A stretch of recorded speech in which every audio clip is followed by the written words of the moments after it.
Wondery Plus subscribers can listen to Crime and Sports early and ad-free right now. Join Wondery Plus in the Wondery app or on Apple Podcasts. In the depths of an Atlanta forest, a clash between activists and authorities ends in tragedy. I'm Matthew Scher, and on my new podcast, We Came to the Forest, we expose the hidden truths behind a shootout that left one activist dead and countless lives forever changed. Binge all episodes of We Came to the Forest ad-free on Wondery Plus.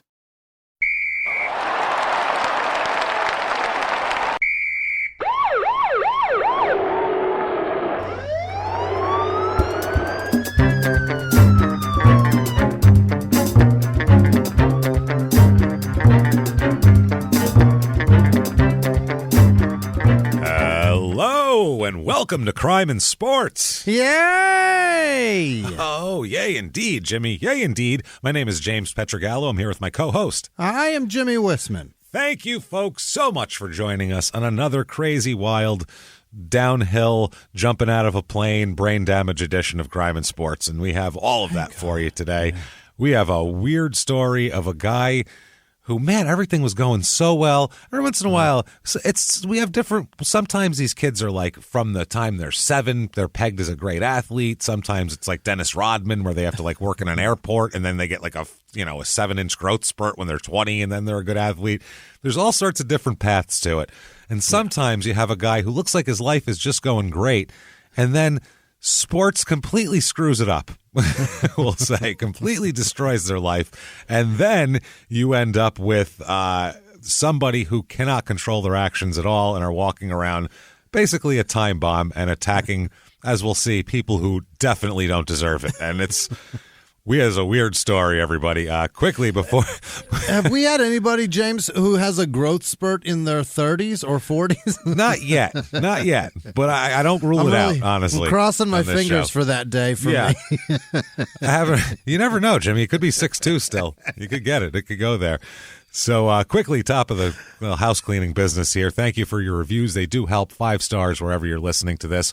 Also, shutupandgivememurder.com is where you get all of your merchandise. You get your tickets to live shows, full slate here ahead of us for Small Town Murder. Yeah. We will be in New Orleans on July 15th, so get your tickets there. There's still some tickets there.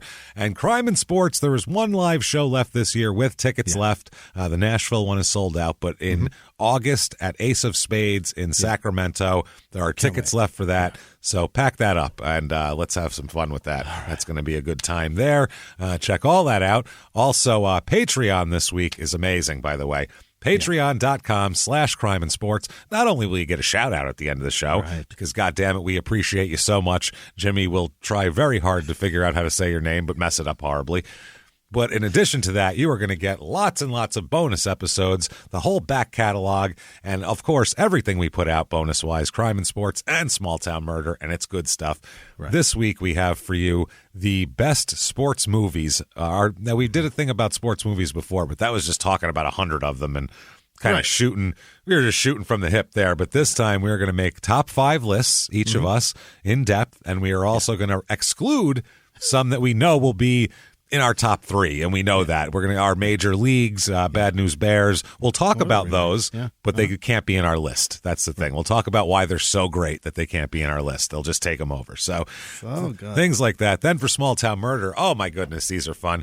Back by popular demand, we're going to talk about old-timey murders. Yeah. Going through old newspaper archives, and you find some of the craziest murder stories and the way they're described. And this is where you got dry gulching from the last time. It's crazy stuff. Bughousing, and some weird articles in general, like a clown who was murdered in full makeup in his Madison Square Garden dressing room while the announcer announced him and the whole crowd waited for him, and he was dead. It's amazing. We'll talk about a whole bunch of crazy stuff there. So that's patreon.com/crime and sports. Do that today. And that said, it's time to get into this here. Weird episode. Let's do this. Let's talk about our crazy person of the day. And wow, he has had it's so strange. Like I said, some of these guys will have like such a fine life and a good career in athletics, and then they'll retire, and then kind of they'll have like a bad marriage, like a Jim Leyritz situation. Last week, if you listen to Jim Leyritz, he started out great. Yeah. Fought his way into Major League Baseball, basically, was a World Series hero. When he retired, life was a cabaret for Jim Leyritz. Everything should was have been, great. yeah. And then it just all fell apart. I mean, the marriage and the crime and the dead woman being ejected out of her. It's a lot. It's a lot. The amount of booze, Jesus. So much booze and Beanie Babies happening in that one. It's when you and your spouse are legally fighting over Beanie Babies, things have gone awry. How funny is that? That a World Series champion, his wife got sucked into the Beanie Baby craze. And he's like, I'm keeping the Beanie Babies. Like, you held it together in, Game 6 with Mark Wohlers on the mound there. You held it together and hit one out. The Beanie Babies and your wife, you snap, and that's enough for you. You've had it. It's crazy. So anyway, you have that. This is a very weird episode because this is a guy that no one would have pegged to be a professional athlete at any point ever, and the fact that he became one after he has a career on the outside. This is the thing. It's not like you don't see people who are like, well, I have a really good day job, but I think I'm going to be a professional athlete. Like, that doesn't usually happen to 20-something-year-old people, but it happened to this guy. Very weird. Daniel Barrera is his name. Daniel Lee Barrera, Barrera, Barrera. Now, he's born December 23rd, 1980, so Christmas baby. That's very nice. Look at that. Right. They're taking him home on Christmas morning or Christmas Eve, and well, how wonderful. Jingle bells jingling. Almost exactly 2 months older than me. Yeah, there he is. Yeah. 2 months older. Same age, me and this guy. Were you born in Rupert, Idaho as well? I was not. No? Wow, weird. Just down the road in Colorado. Colorado, not Rupert, Idaho? No.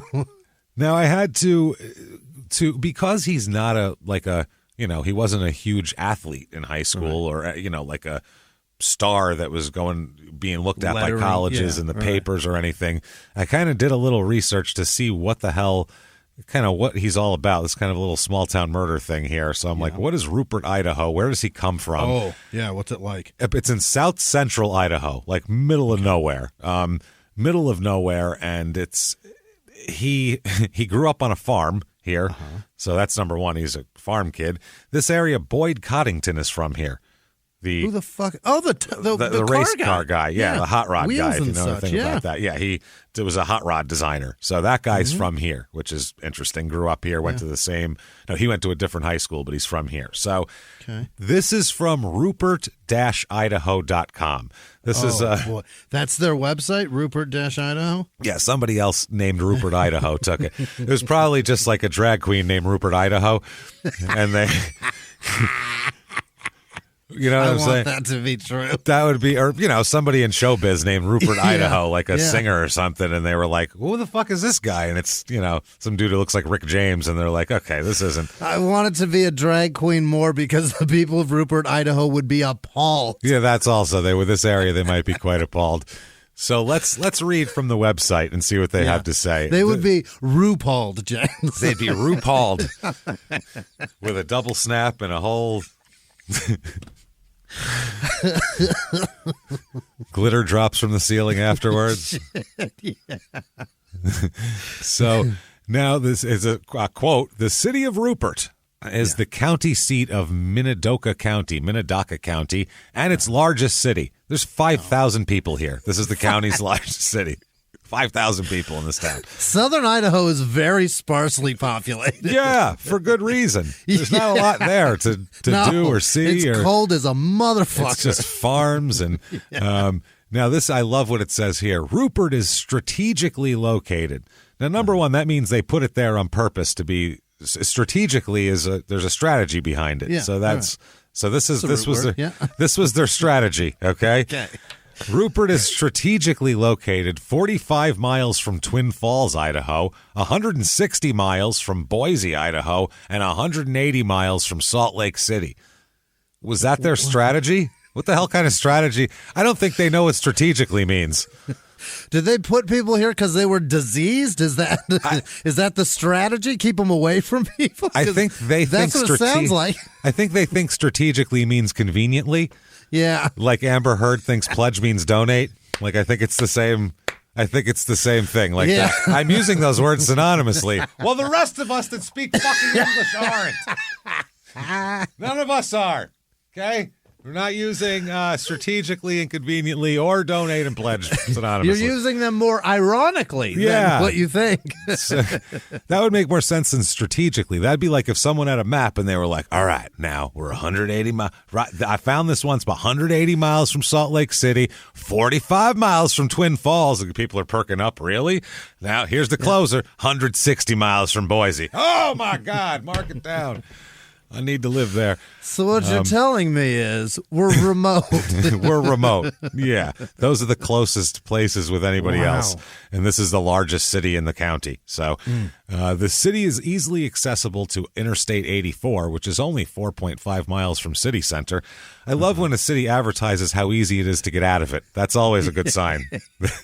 That it's a great place. Escape's only 4 miles away. 4 miles is yonder. A long ride. 4.5 miles yonder, boy. You walk, you put your thumb up, you can get out of here. I'll tell you what.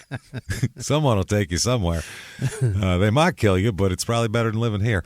The interstate road system is accessed via Highway 24 and State Highway 25. These two highways provide two separate access points to I-84. This is all your town, talking about the access points to the way to get out. All of the city's commercial and industrial emergency exits are located. Yeah, that's kind of what we're doing here. That's what it feels like. The seat cushion is a flotation device. Put your gas mask on yourself before on your child. Well, obviously, you don't want to fall dead and then have your child fall dead on top of your corpse. That's not going to work. You need to help them. They can't help you. So the next one is when this is when they're going to appeal to, not just your sense of convenience or strategy in this way. Quote, for decades, Rupert has been the location of major cheese production facilities, including Brewster West, which produces cheese curds, Swiss cheese, and approximately 27 million pounds of cheese that is sold to the Kellogg's Company. Wow, that seems like a lot. Wow, it's a lot of cheese for Frosted Flakes. Well, how many Frosted? Knew? I didn't know there was that much cheese in Frosted Flakes. What's going on with you guys? Other major industries include the Idahoan potato processing facility. Yeah. Of course, everyone's wondering, where are the potatoes? This isn't Wisconsin. Large potato fresh pack plants and a Les Schwab tire production facility. Jesus. In 2013, the Frulact Group, a Portugal-based fruit processing company, announced that it will construct its first North American facility. Where? Rupert, Idaho, everybody. Idaho. Yeah. Oh, baby. Old Frulact is coming through. So I'm trying to think of growing up. You grow up on a farm, and the things to do here are to farm or to make cheese for Frosted Flakes or to process or fresh pack potatoes. Yeah, it's not. Or make it's tires. Not a dream. It's not a metropolis. No, not how much they try to sell it. If you're a kid, you're like, if you're not into any of those things, then you're in deep shit, and you got to get by Interstate 84. Get the fuck out of here. Or you just go get in trouble in the woods, which is probably what the vast majority do. I would think so. Or they go to the Christmas parade because this apparently, I didn't realize this, but from the website, they're going to tell us that, quote, Rupert is also known as Christmas City, USA. No, it's not. No, it's not. Absolutely. Nobody knows that. No, I've never heard of that, and we do this on the other show a lot. How many towns on Small Town Murder are Christmas City, USA? We've heard like 6 of them already. There's probably 3 to 6. And I'm not looking for them. It's just randomly popping up in 300 episodes. The small town of Rupert, Idaho is alive with holiday spirit. It's common to see communities all around Idaho celebrating the holidays in their own special way. However, there's only one town in the Gem State that's actually earned the nickname Christmas City, USA. Rupert is a quaint town that seems pretty quiet, but it takes on an entirely new character as the holidays roll around. Shit gets crazy. They're just running around the streets, tipping cars over and shit. Fuck yeah! Silver bells, motherfucker! Kicking holes in windows. Yeah! Shit gets crazy.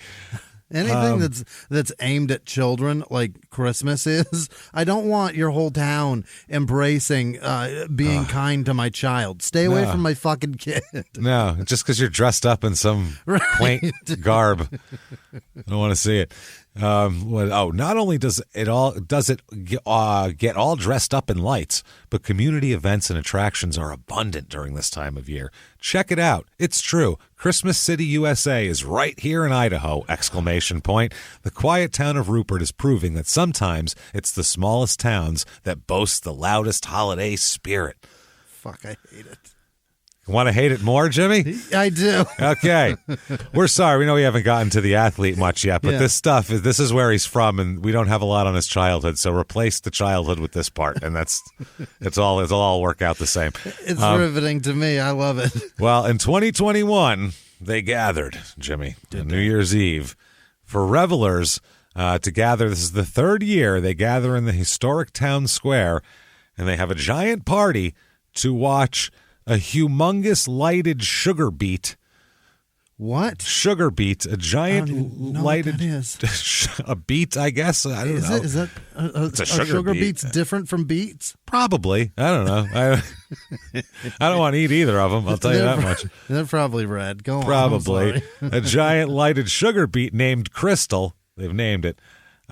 They say it will descend from the sky. How will it descend from the sky, Jimmy? How do you think it will descend from the sky? Is it like the New Year's ball? It drops? It drops, yes, but in the New Year's ball, they have it like on a big thing on a building. Yeah. This, they just have a crane, and they just lower it down slowly on a crane, which is terrible. It's the most trash of fucking New Year's Eve lowering I've ever heard in my life. That's like bad. A wrecking ball? Yeah. That's worse than when in Tempe they'd have the chip go into the giant thing of salsa. That was worse than the Tostitos. This is worse. Stupid. This is a beat. Of course. From a wrecking ball. They just have it from a crane and they just lower it.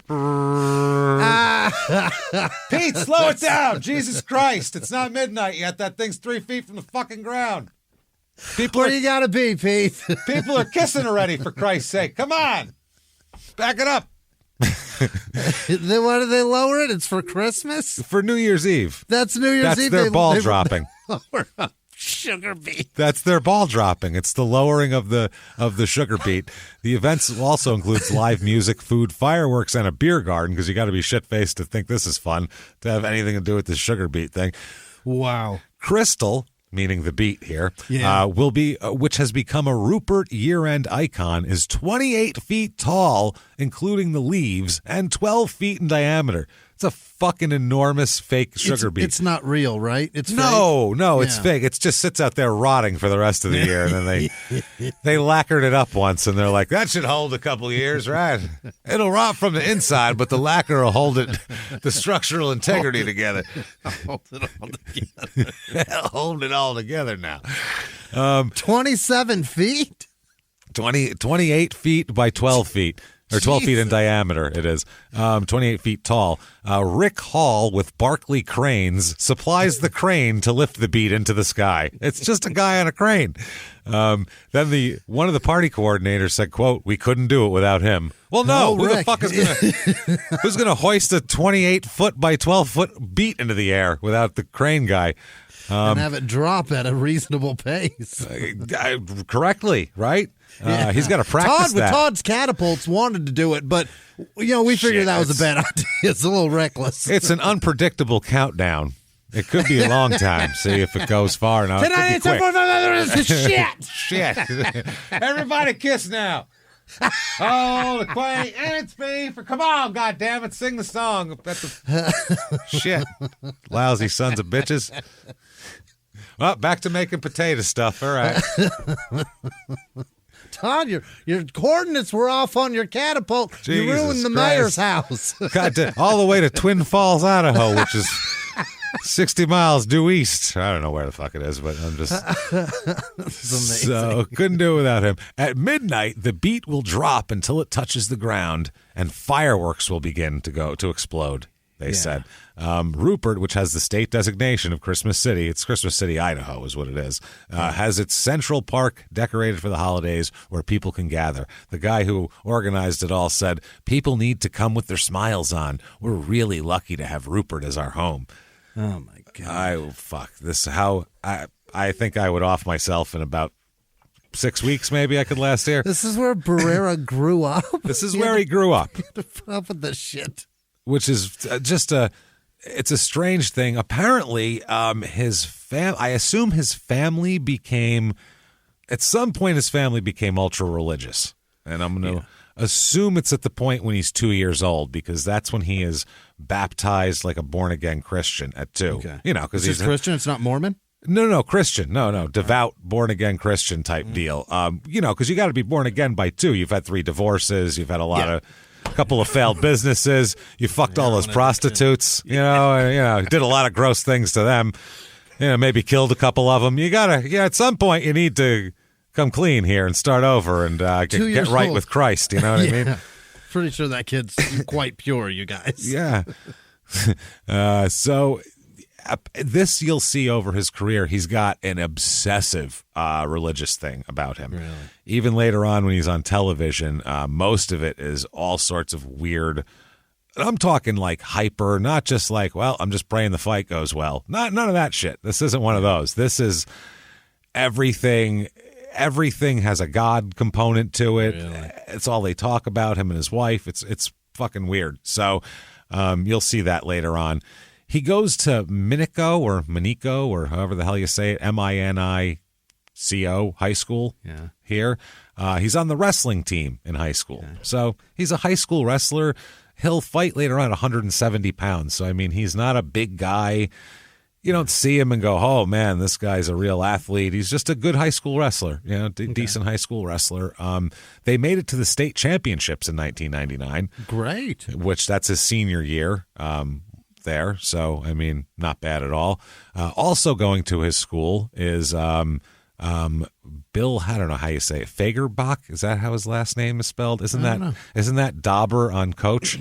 I believe. Is it? I think it's Dauber on Coach. In 1999, though, he was in high school with him? No, it was 1975. He went to this high school. Gotcha. Okay. yeah, he was on Coach when he was 5, and then he went to high school later on in Idaho. I'm like, wait, what's happening? I think that's his name. I might be a different guy. He's an actor. Fager. That kid? Fagerbake. That's the guy. Yeah, okay. He's from there. And also Lou Dobbs, the insane person that does news, well, quote, news right? stuff. Yeah. The fascinating voiced man. Hello, welcome to Lou Dobbs Tonight. Here is why Mexicans are hiding outside of your house to slit your daughter's throat and then rape the whole. Later on, Lou Dobbs. Hold on. Now a My Pillow commercial. So it's different. It's one thing, I'm not saying, one thing to have a political point of view, but this guy's like, I mean, he's wild. His pants are on fire, literally, while he's sitting there. It's crazy. You're like, dude, you're nuts, bro. He's in flames talking about hair on fire. Yeah, the impending rape of your family this afternoon. Oh, it's going to, that's countdown. They have a counter in the corner. Yeah, he has a turnip dropping. 4 minutes till your whole family's raped to death.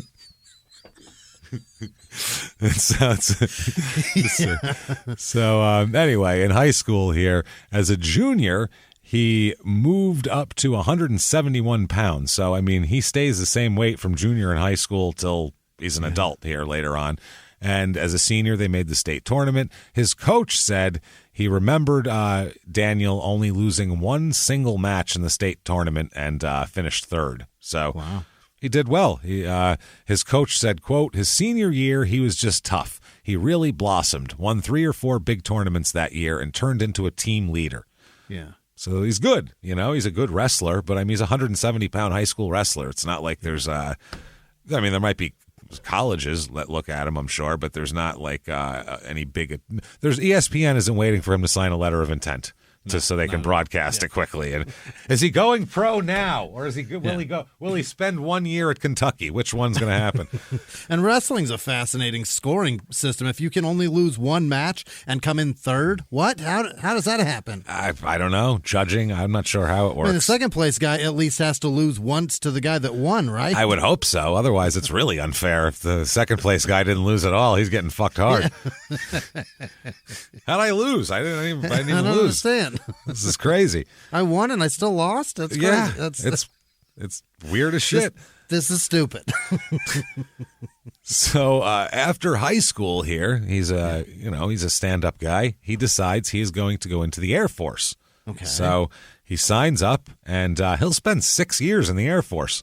Is that right? So we don't have a lot of crime and sports athletes who spend 6 years in the military. Have we ever had anybody? We had Riddick Bowe go into the Marines for like a month and a half and then come home.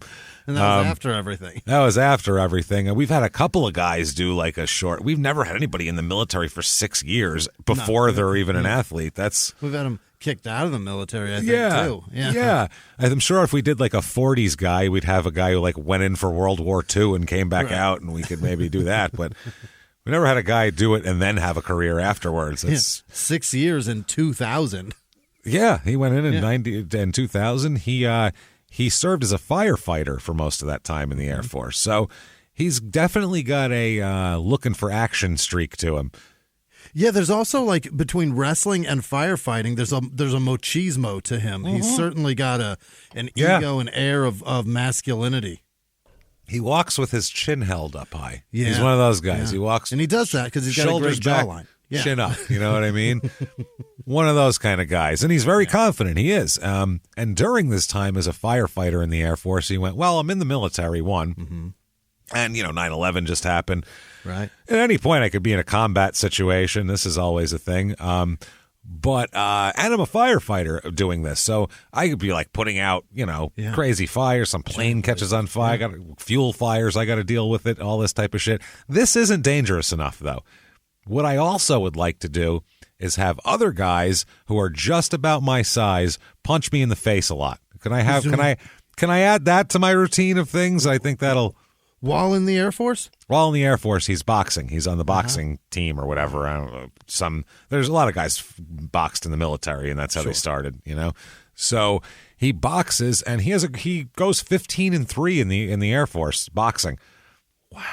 And he's a wrestler to begin with. He's not a boxer, so that's pretty good. In 2004, he ends up losing his a match to 2004. I'm sorry, 90. I think in 2002 he lost to this guy. Okay. This guy ended up in 2004 being an Olympic gold medalist, Andre Ward. Ever heard of Andre Ward? Never. No. Real good fighter. He's a real he doesn't look like a fighter. Sugar Ray Leonard didn't look like a fighter. It's like, oh, you're kind of handsome for be a fighter. You're all, there's nothing swollen or lumpy or anything like that. He's that kind of guy where he looks like he could be on a sitcom when he retires. Like that kind of cat.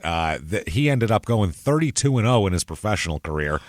This guy, shit. And being elected to the International Boxing Hall of Fame in 2021. So that was I've never heard of him. Yeah, he wasn't a big.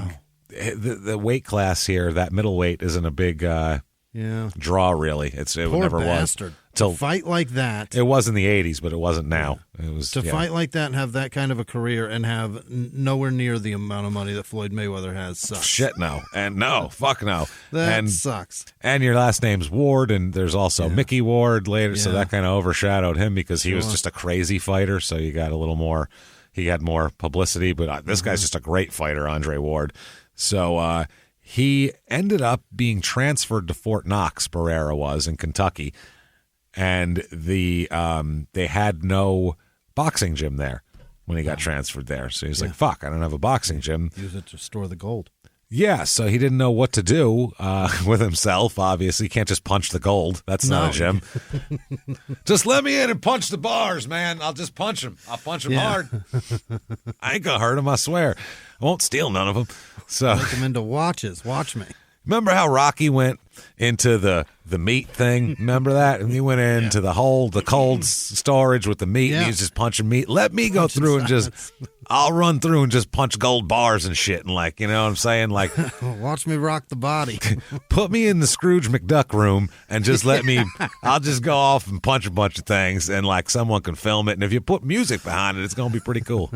You can put those coins in a bag and I'll punch the bag. I don't care. Oh, hang them from the ceiling. Pow, pow, pow. No problem. See if I can pop the money out. So he decided at that point, well, I mean, I gotta get punched in the face. That's something I need to do. So they they kind of started like an organized fight club, like wow, like not but like an MMA club, their own little. Even this is 2000 sparring matches, but no gear. This isn't like there wasn't really that many MMA gyms in 2003. You know what I mean? So this is like basically they were calling it like hand-to-hand combat training. That's what they were calling it. So they were just punching and striking and wrestling each other and doing basically MMA without any sort of discipline, I guess. I call that any certain discipline is what I mean, not without discipline. That's just a group of dangerous men. Yeah, who were like, they need to fight while they're hanging out. Like, it's not enough. Yeah, let's go out and get drunk and look for girls. Nah, me and the fellas are going to beat the shit out of each other instead. Why don't we punch each other first? Bye. Yeah, that'll look, chicks like it when your face is swollen. So that's a weird group of people, obviously, here. So he, from this, he ended up basically, so now he's grappling and he knows how to wrestle well. Right. He knows how to grapple well, and he's put the two of punching and grappling together with this hand-to-hand combat thing, and he's a good boxer, so he's a good striker, he's strong punching, and so he's kind of progression. He's kind of tailor-made for an MMA career at this point. He's got a bunch of different styles that he can do, and you know, he's pretty good at all of them. So he was hip-hop's biggest mogul, the man who redefined fame, fortune, and the music industry. The first male rapper to be honored on the Hollywood Walk of Fame, Sean Diddy Combs. Diddy built an empire and lived a life most people only dream about. Everybody know ain't no party like a Diddy party, so. Yeah, that's what's up. But just as quickly as his empire rose, it came crashing down. Today I'm announcing the unsealing of a 3-count indictment, charging Sean Combs with racketeering conspiracy, sex trafficking, interstate transportation for prostitution. I was up. I hit rock bottom, but I make no excuses. I'm disgusted. I'm so sorry. Until you're wearing an orange jumpsuit, it's not real. Now it's real. From his meteoric rise to his shocking fall from grace, from law and crime, this is the rise and fall of Diddy. Listen to the rise and fall of Diddy exclusively with Wondery Plus. A few miles from the glass spires of Midtown Atlanta lies the South River Forest.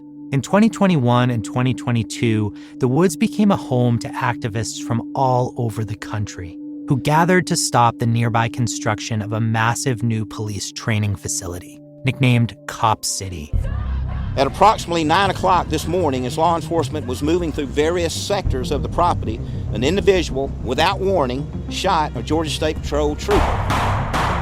This is We Came to the Forest, a story about resistance. The abolitionist mission isn't done until every prison is empty and shut down. Love and fellowship. It was probably the happiest I've ever been in my life. And the lengths we'll go to protect the things we hold closest to our hearts. Follow We Came to the Forest on the Wondery app or wherever you get your podcasts. You can binge all episodes of We Came to the Forest early and ad-free right now by joining Wondery Plus. he starts thinking about that as a possible thing. He enjoys just, messing around anyway. How wild is that, James, that in 99 when he started wrestling, UFC wasn't what it is. So it wasn't like he was doing this as a career path to that. It just lined it up. It lined up. That, it all lined it up, brother. Tell you what. Hanging out with hillbillies or toddlers? I'll tell you what, it lined it up perfectly. I lined it up for either way. It works. But that's crazy that it's serendipitously. How do I know that word but not lined? You don't know lined. Well, you should have wrote their town description. You wouldn't have called it strategically. Serendipitously located is better than strategically. That's better. That's just all kind of happened. That's better than strategically. I could name fucking 12 words off the top of my head that are better than strategically. Who wrote that shit? Thank God they didn't tout the school system because I don't buy it for a second. Somehow this guy just stumbled into an actual viable career path. It's amazing. It's fascinating. He accidentally built up the skill set. Yes. Kind of a thing. Yeah, they just kind of all came together because he liked to get punched a lot. By the way, Olympic gold medalist Andre Ward that he fought, the really amazing guy, his nickname is SOG. What is that? I'll give you a guess. What do you think it is? Sons of Gangsters? I don't know. Son of God. Okay, so Son of God apparently, Jesus beat his ass. He is claiming to be, I don't know, at least Jesus, if not something else. I don't know what denomination he is or what faith he is, so maybe it's not. Maybe Son of God is something else somewhere else. I don't know. Whatever he's into. But either way, he is the Messiah, so you can look for him there. 32-0. He is 32-0. Yeah. So, I mean, that's pretty infallible right there. No one ever beat him. You never know. But he couldn't get a title fight. I feel like Jesus could pull a title fight, you know? You'd think so, yeah. You think so? I feel like he could pull that off. So, at minimum. He ended up... kind of falling in love with MMA because this is when MMA was starting to rise, too. So he started seeing it. Now, before he got out of the Air Force, though, in 2003, he is arrested on July 31st, 2003, in Ventura County, California. I don't know what he's arrested for at this exact point, but he's arrested a whole bunch of times, apparently, during this time period. This is when he starts acting kind of wacky. Boxing, wrestling, hand to hand. We can't. These Air Force guys, without anybody supervising, they're fucking beating the shit out of each other. Probably. Who knows what kind of head injuries they were giving each other? But this guy definitely has a couple of bats in the belfry. We'll say to give it a. He's got some decision-making issues that probably relies on a portion of his brain that's not intact. I think, a little bit of... He's been punched in the frontal lobe one too many times. So, and we're not trying to be dicks about it. I'm just saying, like, it's one thing. We feel terrible for people who have this brain damage through this, but once it starts manifesting itself on others in the rest of the world, we're like, hey, Chief, not about your fucking brain damage anymore. Get that shit fixed, and then or not fixed, but at least manage that. Figure it out, because that's not good. You can't just go out being like a coiled snake out there, ready to pounce on people. So you can't just be unleashed on society with limited quick decision making abilities. No, and now during this period, he's convicted of a couple different things: a disorderly conduct that was pled down from something else. I assume he was fighting somewhere, is what I can only imagine. Sure. He had a harassment charge at this time, which isn't great. He's convicted of that. He ended up, during this time period, getting sentenced to, you, sir, may fuck off, 12 days in jail he had to do here. So, for one of these counts. So, he keeps getting arrested for, like, minor things, but there are things that are showing a lack of decision-making and a lack of control over your faculties, basically. Being able to control your temper, especially, is a problem for him. Yeah. The weird thing with him is that his temper, like, it doesn't even have to have like a trigger point or most people, you're like, when this happens, that person really goes off, Right. Yeah. He doesn't really have that. He'll just, no, it's pretty random and weird. And wait till you hear the one arrest is the strangest thing I've ever heard in my life. It's strange for this show. Yeah. It's like Mitch Blood Green doing a shift at the gas station. What's in the register isn't enough. I'm going to take what they're also going to make in the next half hour and put that in my pocket. It's that kind of weird where you're like, what a strange decision to make here. So sometimes people have just trigger words that just set them off too. You know what I mean? Like, yeah. I don't know. Sometimes there's being called a bitch. Yeah. We'll do it. It's just little things, little triggers that people have. Well, later on, he'll go to a place that doesn't make any sense, and he'll end up doing something to someone that he's never even met, and makes even less sense because it's the last person you would do that. It's so strange, but we'll get to it.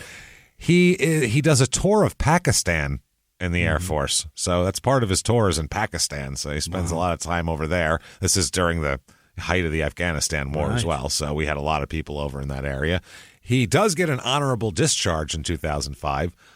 So regardless of what he did outside the military, in the military, they seem to like him. Yeah, he'll get a military burial. Yeah, he moved back to Idaho with his wife now. He's married through all this, and sometime during the Air Force gig, he got married. So it's 6 years, so somewhere in there, he met a woman and married her. And he begins, at that point, training for MMA a little bit, but that's on the side of his day job, which is a fireman for the Rupert Fire Department. Oh, he went back home. Yeah, he went back home, joined his wife in his hometown, and because he has years of firefighting experience in the Air Force, he's a natural fit for the fire department. So, hey. You bet. So, I mean, now he's got there's kids that dream about being in the goddamn fire department. This is like you're a fireman. What do you want to be when you grow up? A fireman. You're a fireman now. There you go. You have it. So that's a career. Yeah. And one thing, though, he sees that the UFC is getting bigger through this point now. This is when it's really exploding, 2004, 5, 6, 7. Fucking key demographic. Oh, yeah, absolutely. I mean, he's a dude in his mid-20s who loves to punch and be punched in the face. Yeah. Like, he's just like, yeah, brother. Holy shit, serviceman, fireman. Hit each other. He's it. Hump his face. Come on. Can I interest you in a tap-out T-shirt? Yes, you can. Oh, God, you can. I only wear the Ed Hardys on Friday night. They're they're pretty pricey. So my going out shirt. That's my going out shirt right here. The ladies know it's high time when I come in wearing this bad boy. So, but so he looked and he saw that you could audition, for the Ultimate Fighter TV show, which is basically their tryout and how they got their new people and all that sort of thing. So he said that he never really followed it, but he found it while he was just flicking around the channels. He saw this Ultimate Fighter thing. He had seen season 5, a little bit of it, and he was like, oh, that's interesting. He said, quote, I'd watch it every once in a while. It's like some of these guys get real crazy and drunk and start destroying the house, and these fights seem kind of mediocre. My wife said, you should do that. Okay, listen to this. Okay. Who the fuck's wife would see a show where guys in a house get drunk, tear the house up, then beat the shit out of each other, and she goes, you should do that, honey? What kind of a psychopath are you around the house? Or how much does she not like you? Either one. Which one is that? Yeah. How many times has she thought, God, I wish somebody would just kick his ass? Calm the fuck down. You're good at getting drunk and breaking furniture and punching people. Yeah. Well, I mean, this looks like the perfect thing for you, sweetheart. No, if I said to Sarah, hey, I'm going to do that, she'd go, no, you're not. You're going to get hurt and you're doing this. She would be like, you're not fucking doing that. Like, sorry. And she's not anyone to tell me what to do or any of that bullshit. But she would say, like, I draw the line at you're going to go get drunk and fight people every day. That's crazy. What's wrong with you? You're going to get brain damage. It's the equivalent of telling your wife she'd be great on Real Housewives of whatever the fuck. That's not a compliment. That's an insult. Why would you say that? Except if they could get seriously injured and have more brain damage from Real Housewives, which is, I don't know, so maybe from the wine, but wine bottles and tip over tables and shit. It's just glasses of wine. There's no real violence. The worst thing that'll happen are extensions. That's what really gets the brunt of it on that show is extensions.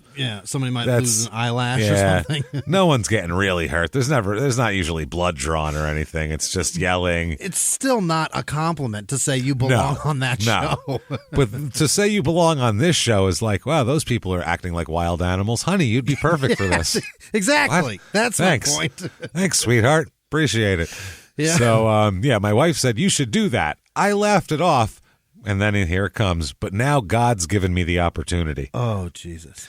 Everything is like, if he goes to McDonald's, you go to McDonald's, and sometimes there's good McDonald's, bad McDonald's, mediocre McDonald's. When you get like the bad McDonald's, fries are soggy and cold, and you're like, this McDonald's sucks. And sometimes and then every once in a while, you're like, oh, fuck, who the fuck was making this? Do they have Bobby Flay in there today? What's going on? This is, the burgers are great. The goddamn fries are crispy and a perfect amount of salt.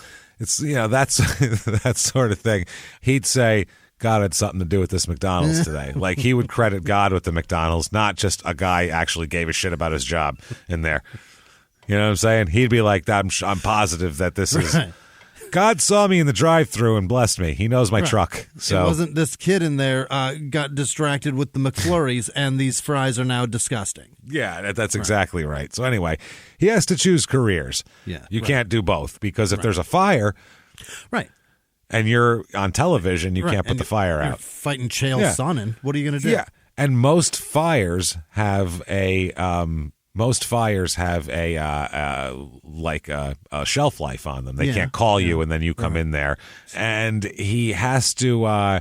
He tells the firefighters, "Listen, I want to do this, so hold my spot for me, and I'm going to go do this." Tell the fires stop burning for a minute, and I'll be right back. Yeah, you can get a replacement guy, and then he can leave. And they told him, well, if you leave, you're not going to have a job when you come back. So basically, you want to go on this show, that's your fucking career now because you're not going to be a firefighter here anymore.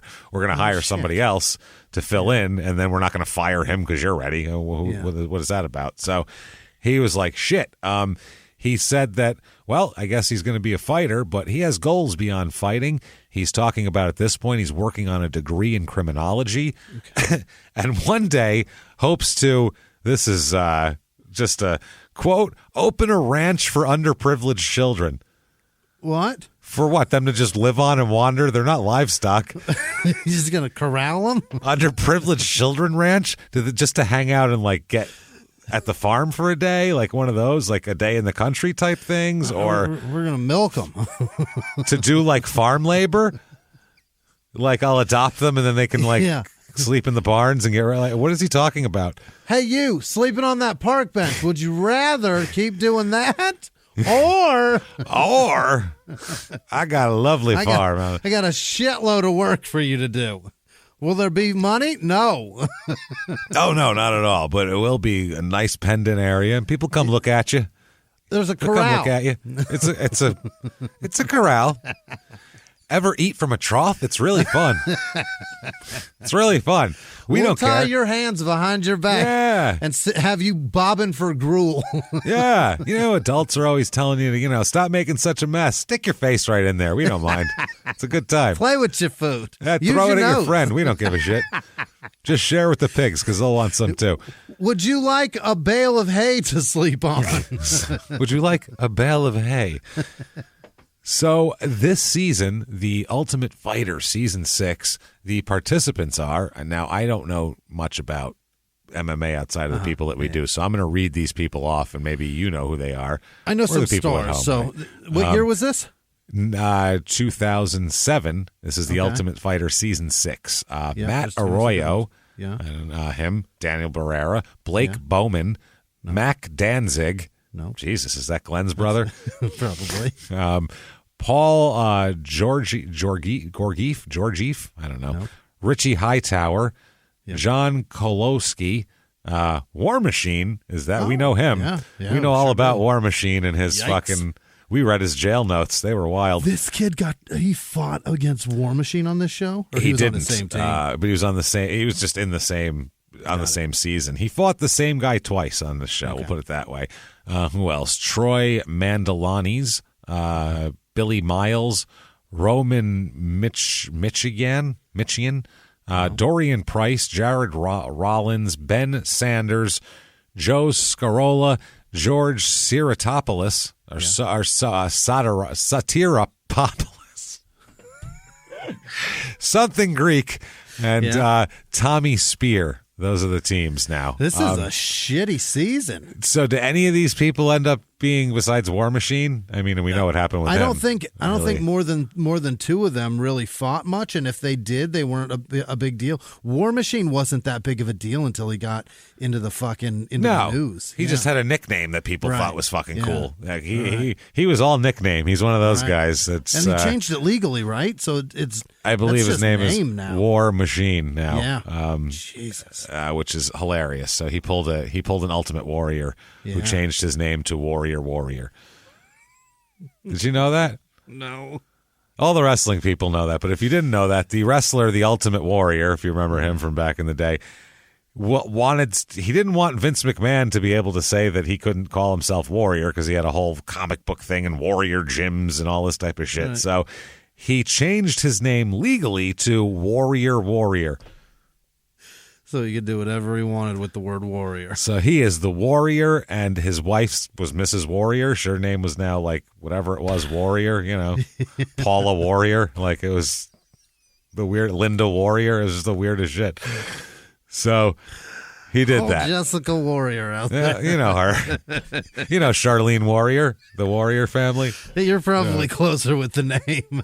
Something like that. I'm hitting more youthful ones. Ooh, what about Wendy Warrior? That'd be a cool name. That sounds like a movie, doesn't it? Wendy Warrior. But it's probably more like a cartoon. Glenda Warrior. Yeah, I'm sure it is. I'm sure it's Glenda Warrior. That's a good one there. I like Glenda. That's going to work for her. Maxine Warrior. Fuck yes. Makes her sound pretty badass at that point. Maxine. Because you got Max in there. That's Max Warrior. She can go by Max awesome. Warrior. That's a great name. And then she could be a wrestler. Ultimate Warrior and Max Warrior. Max Warrior.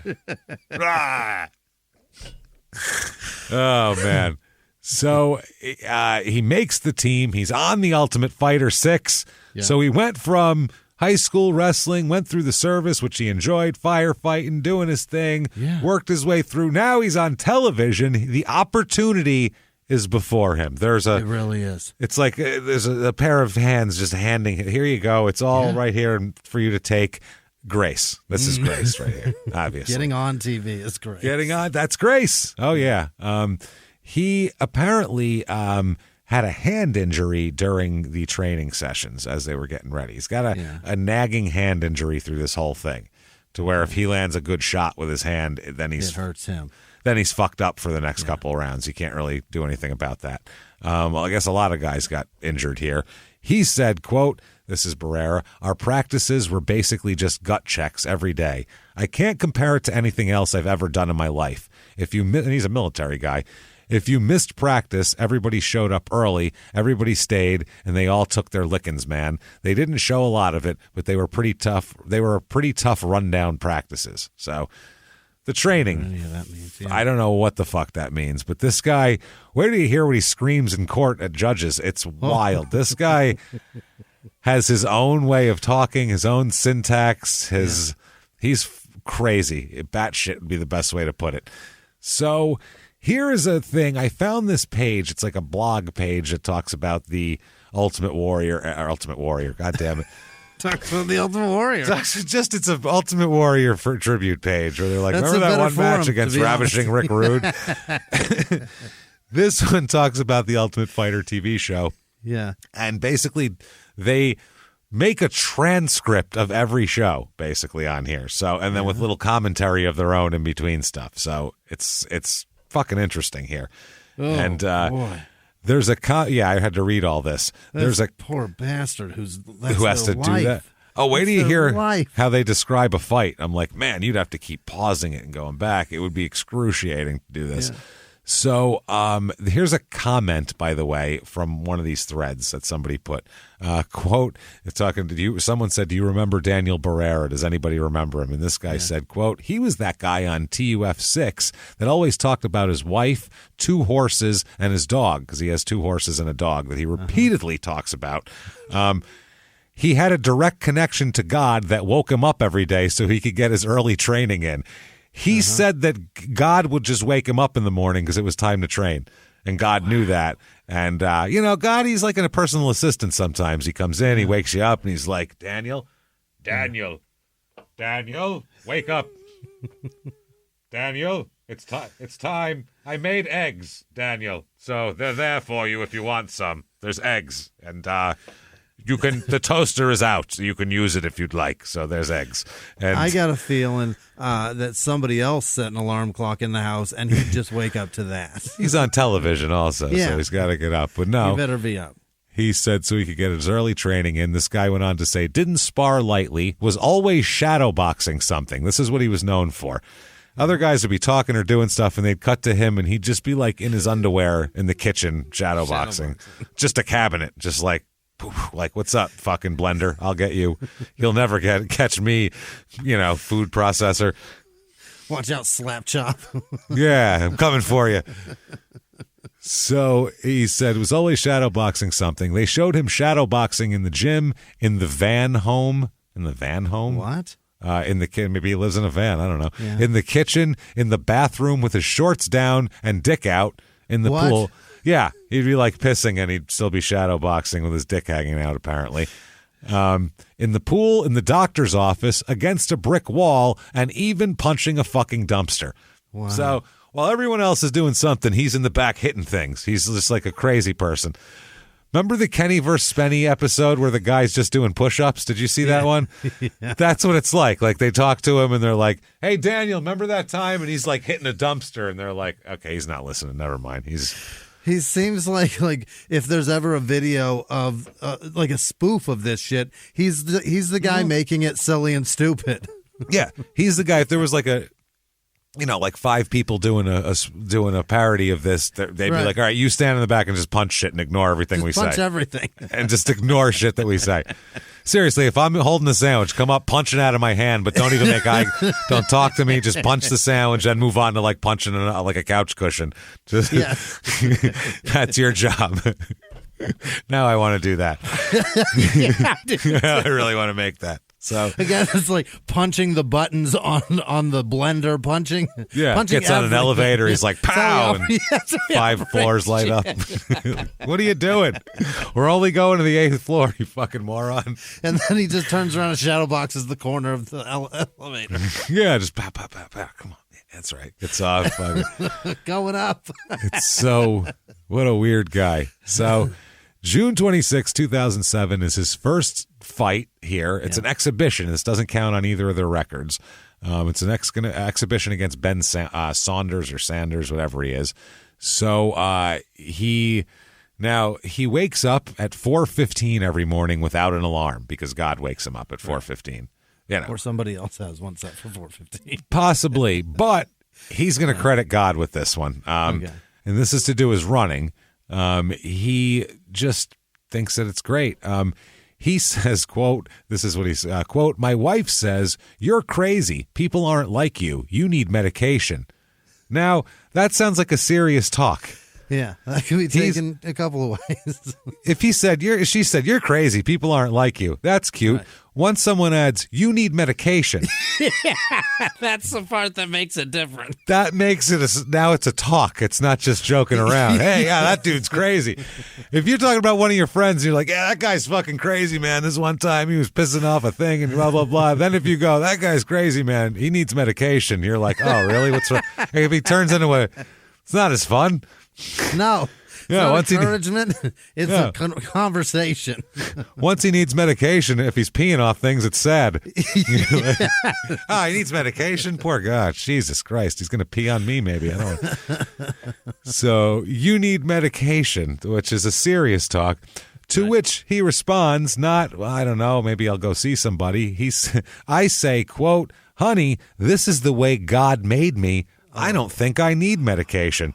Oh, no. You aren't a doctor, man. This is the way God made me, so I don't need medication. I have, this is his way, his version of religion is like Scientology. Like, well, I'm clear, so I don't need psychiatry. I mean, that's, I can crush it with my mind vice, like Alec Baldwin in 30 Rock, That's how he does. He says, quote, these cats would have to stab me in my sleep or throw me out in front of a train wreck. Jesus, in front of a train wreck to stop me from running my 3 to 5 miles every day. Okay. Not going to stop me, bro. Hey, you know what? Run all you want. I would say the opposite to make me run 3 to 5 miles a day. You'd have to stab me or or threaten to throw me in front of a train wreck. Yeah. For me to run 3 to 5 miles every day. That's a lot. You either run or we do this. You're crazy. People aren't like you. You need medication. Nah, this is the way God made me. I'm cool. I don't think I need shit, man. It's cool, bro. What a wild statement. Wow, you need medication. That is really specific, man. It's crazy. Feels like she was trying to hint, you're crazy. Yeah, she was telling him. She waits for a reply, and then she no. people aren't like you. And then he's like, Yeah. oh, yeah, I know. She's like, you don't get it. You need medication. You need a doctor to write something down, Yeah. and then you got to go somewhere and have a guy in a lab coat hand it to you. Then you need to take it The twice a doctor day can't with even food. I can't deal with trust this. you to take it there. He will take what he writes down and fax it straight the fuck to them. They'll bring it to your house. Just don't worry about it. You have problems, bro. But he's not okay with that. So with food. Take it with food. That's hilarious. Take it with food. So twice a day. So he goes to a bone specialist here. And apparently they were taking x-rays in the show, and he said they were like, well, we're waiting for the results to come back. It's a cliffhanger. Is his hand broken? Right. And he says, he says, it's in God's hands is whose hands it is. That's the only hands I'm concerned about is God's hands. I'm not kidding. That's what he says on television. It's in God's hands, which is fair. I mean, it's either broken or not at this point. It's not going to change. But at first you could say it was maybe possibly. Right. So anyway, he says it's broken. Then he says it's not broken. So he says he's fine. That's what he does. He walks in like on camera and he's like, it's broken. I'm fucked up. And then he's like, just kidding around, man. It's all good. It's fine. So he is going to fight. And he said, I thought it was broken, but God is the ultimate healer. Yeah. Of course. God did it. It's God's thing. So he's there. They cut to him at one point painting. He's painting flowers and some fish on a piece of paper. Just painting some stuff. On TV. Like a 6-year-old would do. Like if you gave them like some watercolors and a cup and some construction paper, and you were like, just paint some shit, and they'd be like flower and a fishy. Like that's what he's doing. He's got his wife tattooed on his arm. He talks about how he went to Iraq for a few months after he started dating her, and then came back and got married. Yeah. It's like, nothing makes me feel romance like Fallujah. It's a most romantic city in the world. And I sat back one night and I was watching the tracers come in, and I said, you know what? I heard an IED go off in the distance, and I said, it's time to marry that little filly I got back at home. Can't spell I love you without IED. You can't. Maybe you can. I wasn't good in school, but still. She's marrying stock. Yeah. So I'm going to add her to my 2 horses and a dog, and I'm going to have a wife now, too. And also little underprivileged children on my ranch as well. They stay with the 2 horses, though. That's how it works. They like them, so it's good. So he said that he came back when he got married. He was 21. She was 18, which is always a good idea to get married. Really? As soon as you're legally able. That's always smart. So anyway, he said that he just wants to he wants to do well for his wife and blah blah blah here. Now he is on the phone with his wife, and they say that there's never phone calls in any of these, and all of a sudden they keep showing Dan here on the phone because he's on the phone with his wife, and these are always wild conversations. So we don't allow phone calls until they're awesome. Yeah, until they're pretty fucking cool. So they said, Dana White said, normally we don't allow phone calls on The Ultimate Fighter, but the only exception is if there's a family emergency. And he says, quote, well, Dan's wife has a medical situation, so we're going to let Dan talk to her. So they said, wow, this is on the day of the fights. So they cut to him, and he's saying to his wife, talk to me, please. And she says, I swear to God, I knew I was dying. And he said, why? And she said, I don't know, I'm dying. She's dying, apparently. So he says that he believes maybe she had a seizure. Okay, that's what he's trying to say. So it's pretty serious. Then she says, quote, I just had some kind of attack. I don't know. I'm not a doctor. I don't know. Some kind of panic anxiety attack, I guess. And Dan says, sounds like a seizure. Dan's a terrible doctor. Dan's a bad doctor. His wife tells him clear medical facts, and he doesn't take them that way. You need medication, so I'm great. I think I had a panic anxiety attack. Oh, a seizure. Okay, good. Well, then again, he's from a town where conveniently means strategically, so who cares? Words don't have a lot of... like a seizure. Sounds like a seizure, don't it? Yeah. No. Yeah, so it sounds Were like you a shaking? Were you on the ground? Were you unconscious? When you came to, were you shaky still and like disoriented and foamy? Did you remember That's a what seizure. happened? That's a seizure. Yeah, I think I hit my head on the nightstand, but I don't remember doing it. That sounds like a seizure, is what you'd say there. A panic attack, anxiety sounds like a seizure to me. Sounds like a seizure to me. Shit, Jesus Christ. Wow. God damn it. I feel a little hungry. Well, that sounds like cancer, probably. I'm assuming. Brain cancer, right at the core. Right at the stem. So she said, I felt like I was dying. No one fucking believes me. I was praying my last prayer. I was praying my last fucking prayers. I swear to God, I was dying. And she said, he said, you're not going to die. And she said, I haven't slept in 3 days. I haven't eaten in like a week.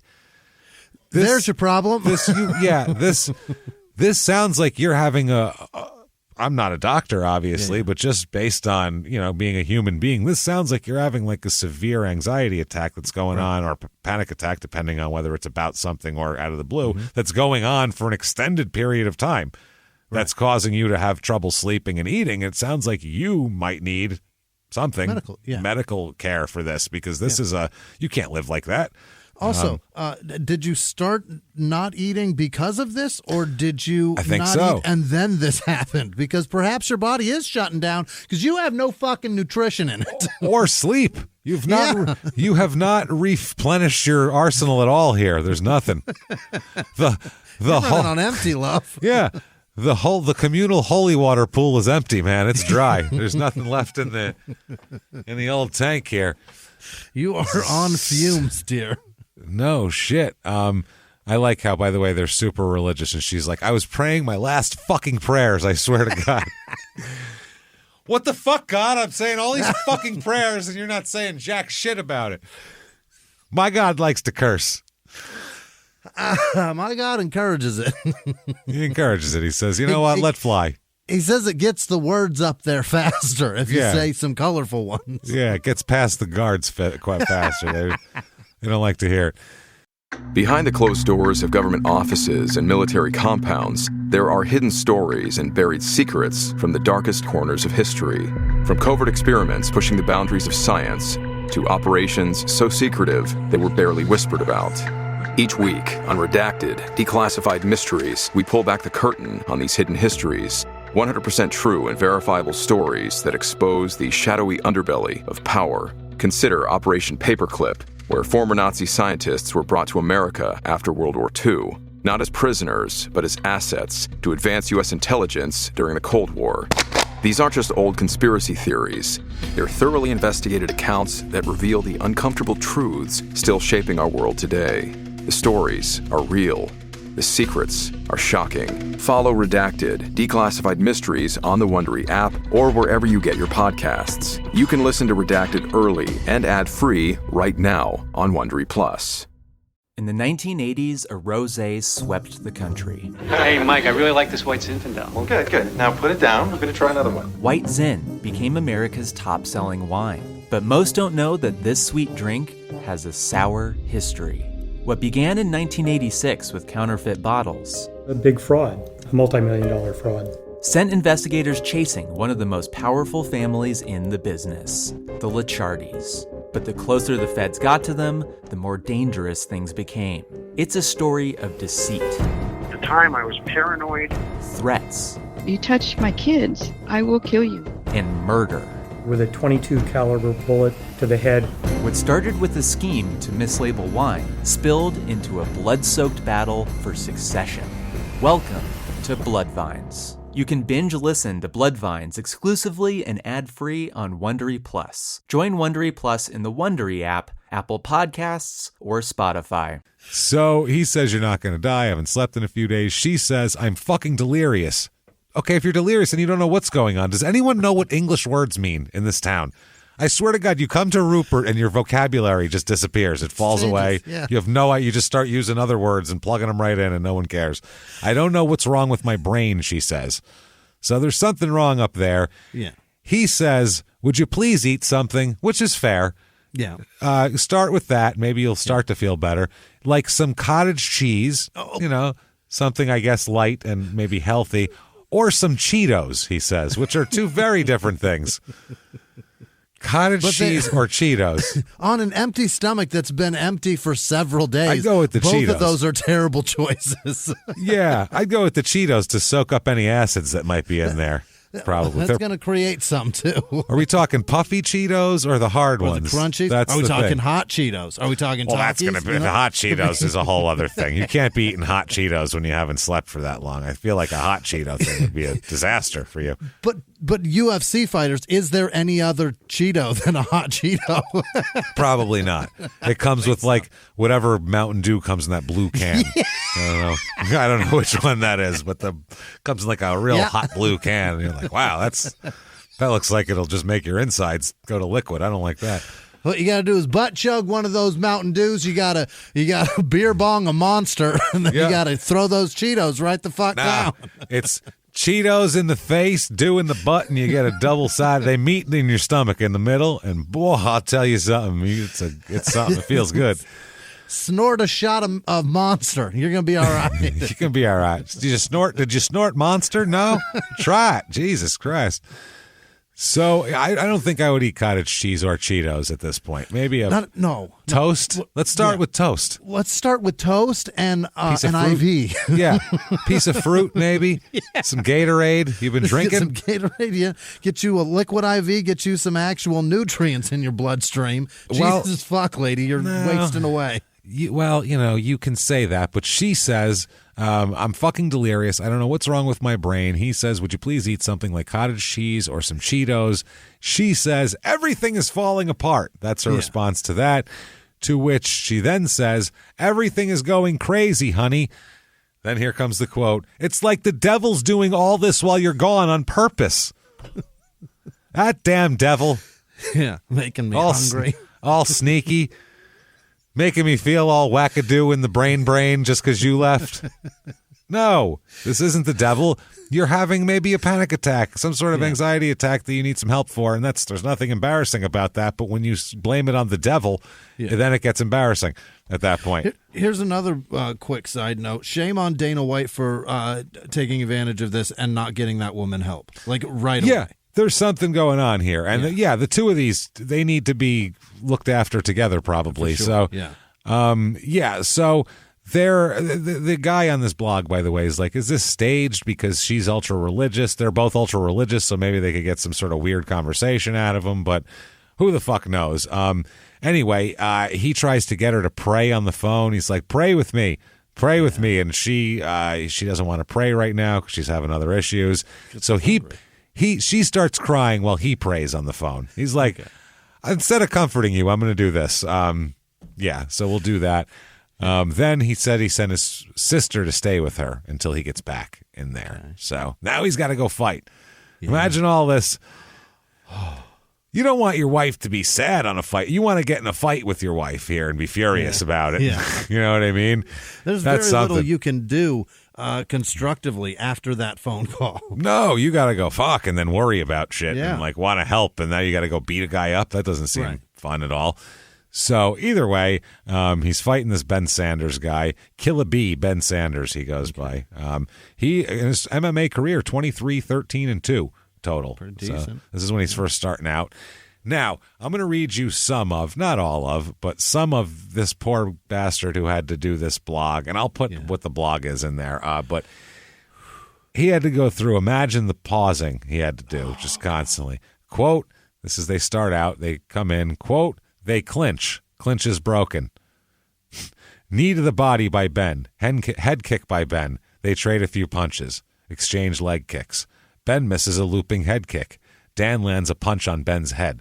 They clinch for half a second, then break away. Head kick by Ben. More punches. I mean, this is like blow by blow, literally. Every single blow. Body kick by Ben. They trade punches. Kicks. Dan lands a, in all capital letters, huge punch on Ben's face. He drops. So he drops Ben with a fucking punch to the face here. The crowd roars, and there's only 15 people in the crowd. That's funny. Dan swoops in, and Ben slaps on a triangle. Dan has enough strength to slam Ben on the ground a few times before he lets go. Okay. Dan stands above Ben. The crowd is loud. Herb asks that he works. I don't know what the hell that means. Dean eventually stands Ben up. Dean?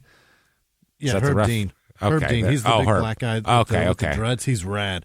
But he's telling him, get up and work. Otherwise, I'm going to have to call this fight if you don't get up and defend yourself. All right. That helps to know he's the referee. That's that's Herb positive. Herb Dean's rad. He's the Otherwise, best. I'm like, who the hell is that?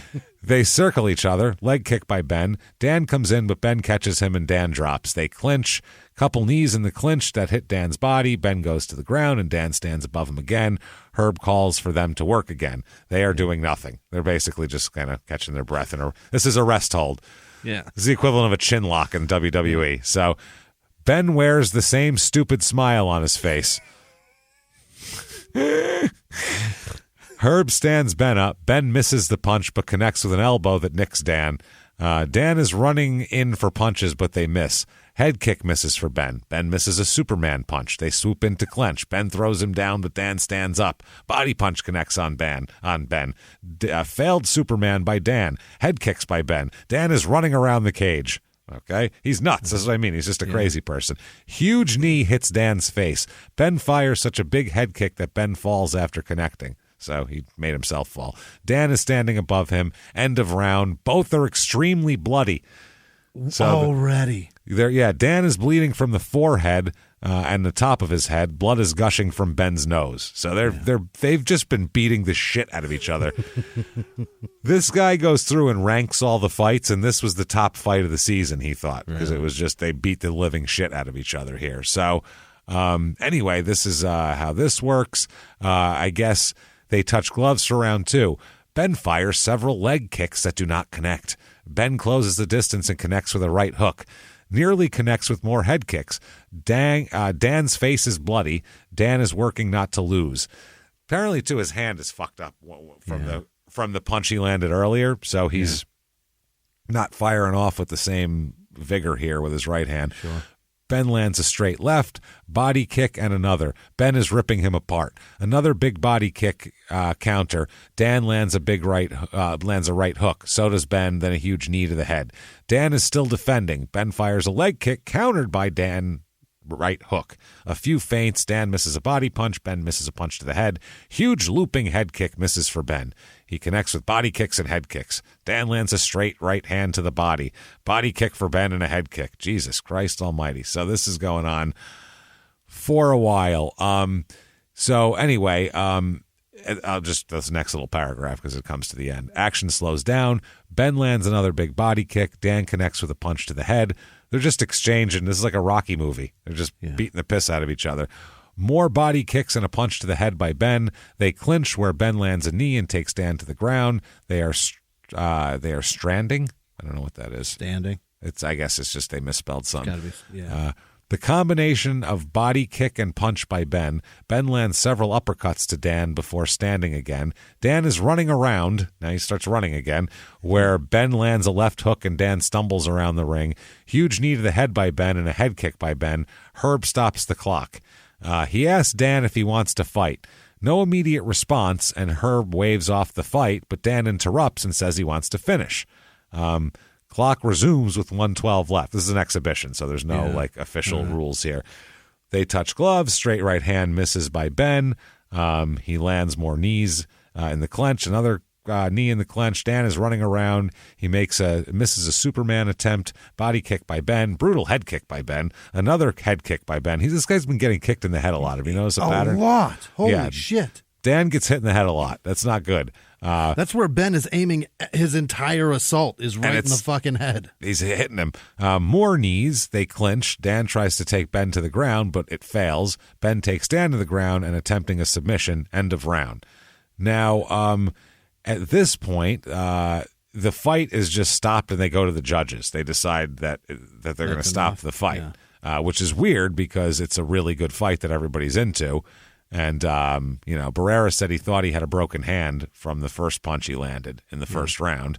He said, quote, "After I threw that right and knocked him down and he had a broken nose, I thought that I broke my hand, to tell you the truth. It felt like I seriously broke my hand. I just got a shot of pain all the way up to my spine, and I just kind of hesitated for a second." Yeah, that's electricity going up there when you hurt your hand like that.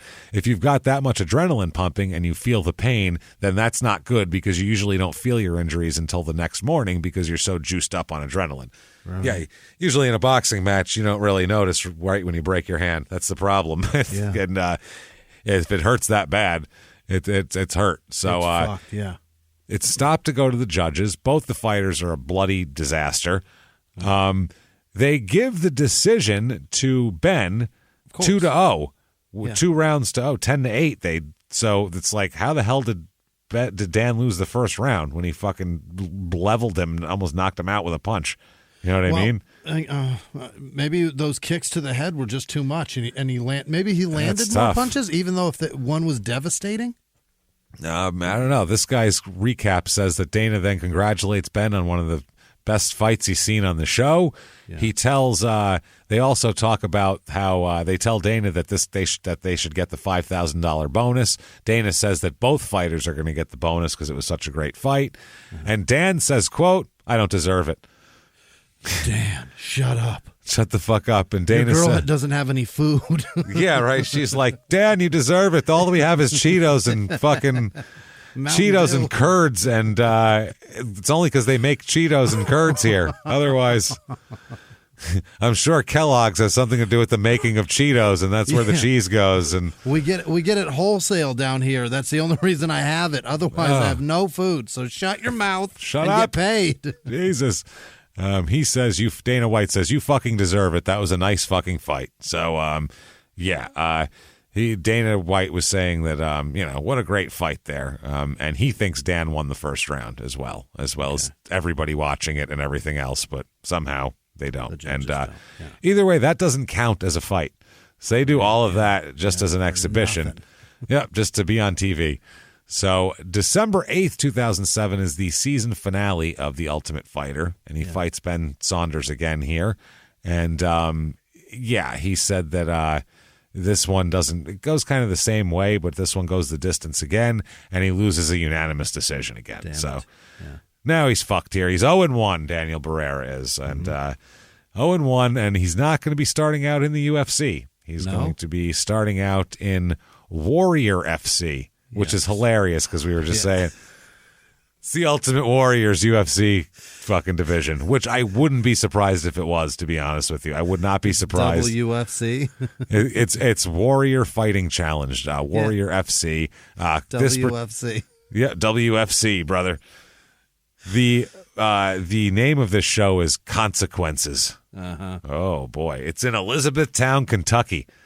Kentucky, not PA. No, Elizabethtown, Kentucky, where everything good is. For sure. September 13th, 2008, he fights Franklin Chancellor Edmondson, who sounds like he married into the royal family. That guy sounds like he definitely Franklin Chancellor Edmondson. This guy comes into this fight 0-7. Why are you still fighting, bro? Franklin, because his name's Franklin Chancellor Edmondson. He doesn't sound like he'd be good at fighting. His career record's going to be 2-16. Jesus, that's terrible. This fight goes a little less than 4 minutes in the first round, where Dan gets him in a rear naked choke and wins. So he gets his first professional win. Hope that was worth the fire department. So he is 1-1 now professionally as a fighter. So October 3rd, 2008, which is 20 days later, he fights at an event called SOS. Yeah. You know what that stands for? Yeah.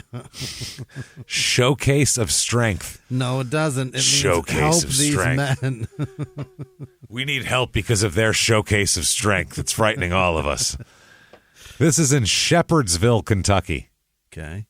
Yeesh. He fights David Overfield, who is 6-0 coming into this fight. Ooh. I mean, I don't know who he's been beaten in Shepherdsville, Kentucky, but he's here. And for his career, he's going to be 6-3. Okay. So he never gets another win because this fight is his first loss, and then no wins after this. It's a TKO in round 2. Ooh. So he's 2-1 now, Dan. So Dan has won one fight by a submission and one fight by a knockout. Yeah. So look at him. That's well-rounded. Yeah. Well-rounded. I found a deal here where he's supposed to be on a card, but he doesn't appear ever. Okay. He's supposed to be at a during this time. It's 2008. Yeah. He was an instructor at the SSF Submission Academy in Clarksville, Tennessee. So he took a job in UFC training. I suppose while he was doing this, they said he's supposed to face Robert Iron Man Thompson at Extreme Fighting Championships XFC 7 Retribution this year. It's supposed to be in Nashville and going to be a big deal, and then he never ends up doing it, or it never happens, or I don't know what the deal is, but it ends up falling through. So I also found him in like a wrestling tournament during this time. Really? Yeah, he was in, it's called the Hawaii Naga, Naga. I don't know what that is, but it's some wrestling tournament that apparently happens. It looked like a big giant gym full of wrestling going on. Really? And I think he lost a wrestling match during this. It's grappling. I think it's the whatever grappling is. TNA? No, I think it's like something grappling association or some shit. I think that's the deal here. Oh, so that's the G in it? I think that's the G. So it's just, grappling here. Yeah. So National Amateur North Grappling American. Association, North American Grappling. Yeah, whatever the fuck it is. So he, people here though, multiple, it's on YouTube and there's a bunch of comments and multiple people are just like, he's crazy. That guy's crazy. Like everybody calls him crazy. It happens every time. November 19th, 2010, LOTC, Lords of the Cage. Oh. Lords of the Cage. I like that. That's and it's in the just land of milk and honey, the Pachanga Resort and Casino in Temecula, California. Yikes. Jesus Christ. What's the matter? They had like the hologram of Bob Dylan needed the night off. The fuck are they playing out there? That's bad stuff. That's one of those desert casinos. That's one of those ones that you pass on the way to somewhere fun. You're like, should we stop at the Outlet Mall or the Pachanga? Which one should we stop at? He fights Brett Malfrus. Jesus. Malphrus. Malfrus. That's not a good name. This guy's 2-0 coming in. Okay. But his career, though, he's going to be 2-2. So you know the result of this one. This one goes all 3 rounds, actually, and it's a unanimous decision win for Daniel. Okay. So he is 3-0. Look at our 3-1. I'm sorry, 3-1, and he'll never have a pro fight again. It's over. That's it's already it. Done. 3-1. So it's a pretty damn good start. I mean, it's a good start. He gave up his entire firefighting career for this, so maybe he should have thought about that ahead of time. Gave up a pension, fight more than everything. Fight more than fucking 4 goddamn fights out of that. So apparently, at some point in here, after his fighting here in 2010 ends, he ends up in Hawaii. So from Rupert, Idaho to Hawaii, those are very different places. Polar opposites. He was training with and apparently working at the gym of BJ Penn in Hilo, Hawaii. So he moved there, brought his family there. His wife moved with him to Hawaii, and he wants to immediately get into shit here and be all into MMA. He won the Triple Crown Grappling Championships in Oahu, apparently. Good for him. So I don't know what the fuck that is, but he went in there and grappled everybody down, apparently, and did a great job. And so he would also work as an instructor at the BJ Penn gym as well. So the gym he has there.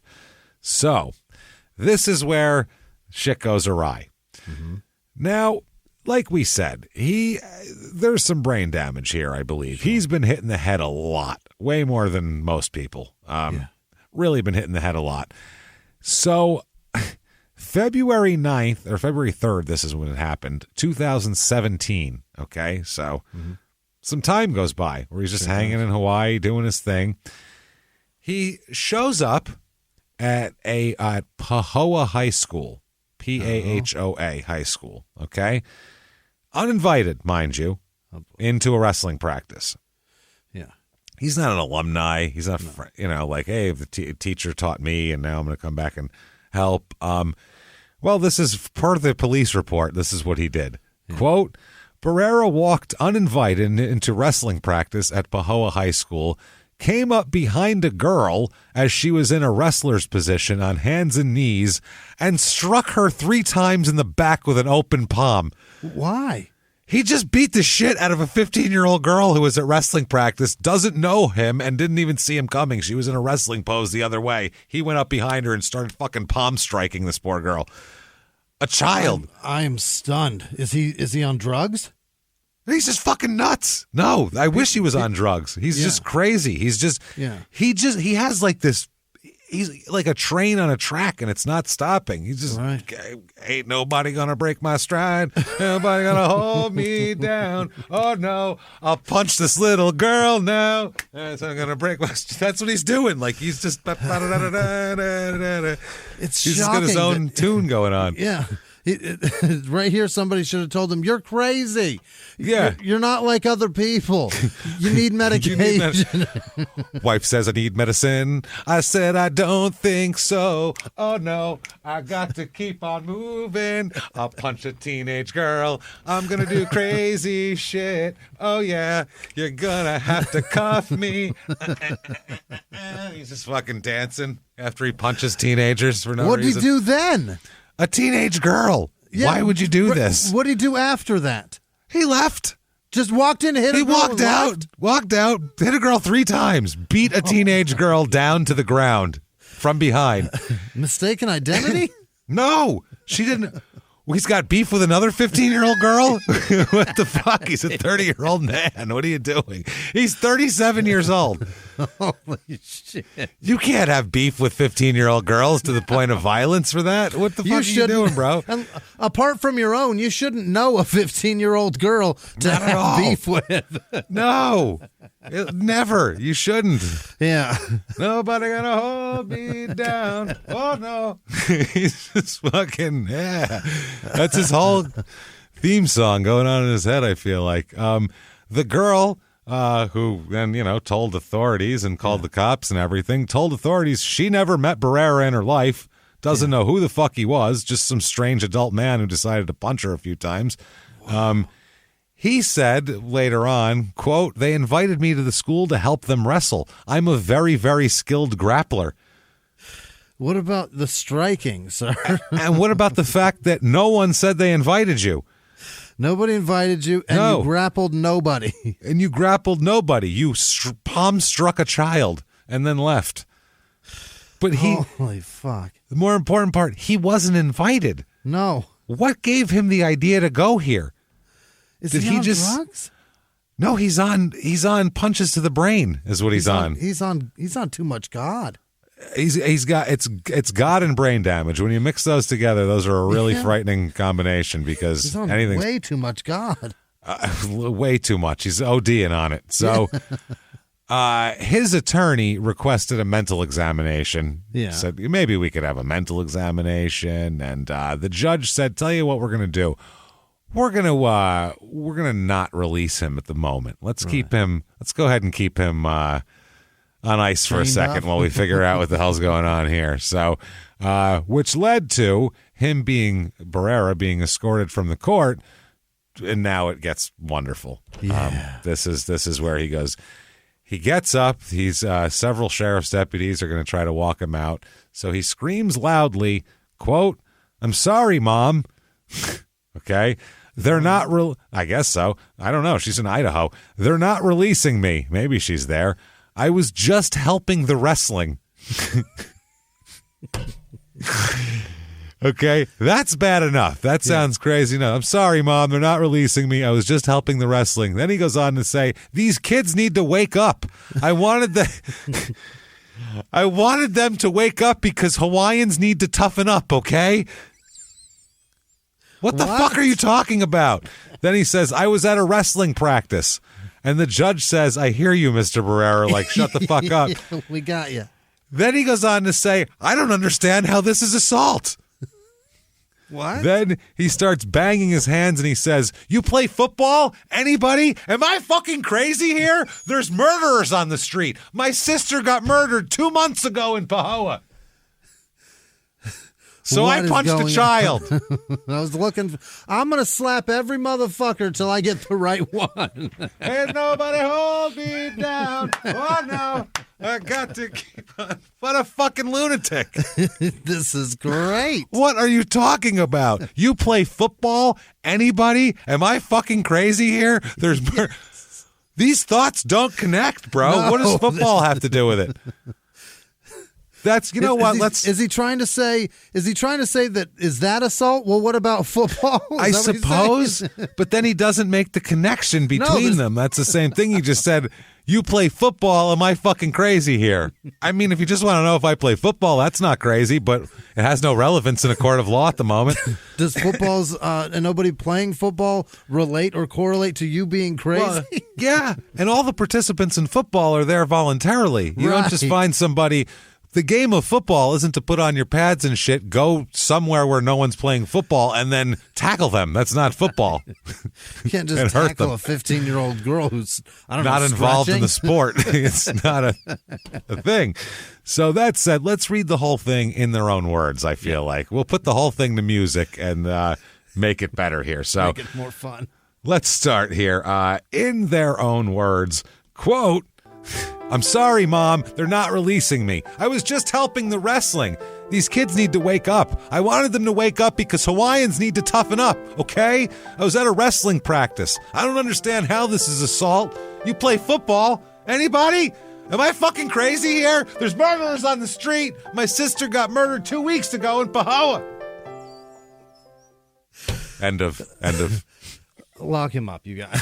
Put him out of here fast. They were like, we'll take him and put him over here. We got a guy that's going to fight a speeding ticket next. Get him out of here. Yeah, he's frightened in the corner of the courtroom right now. Doesn't want any part of being next to this guy. So the judge, and then he said, am I being released?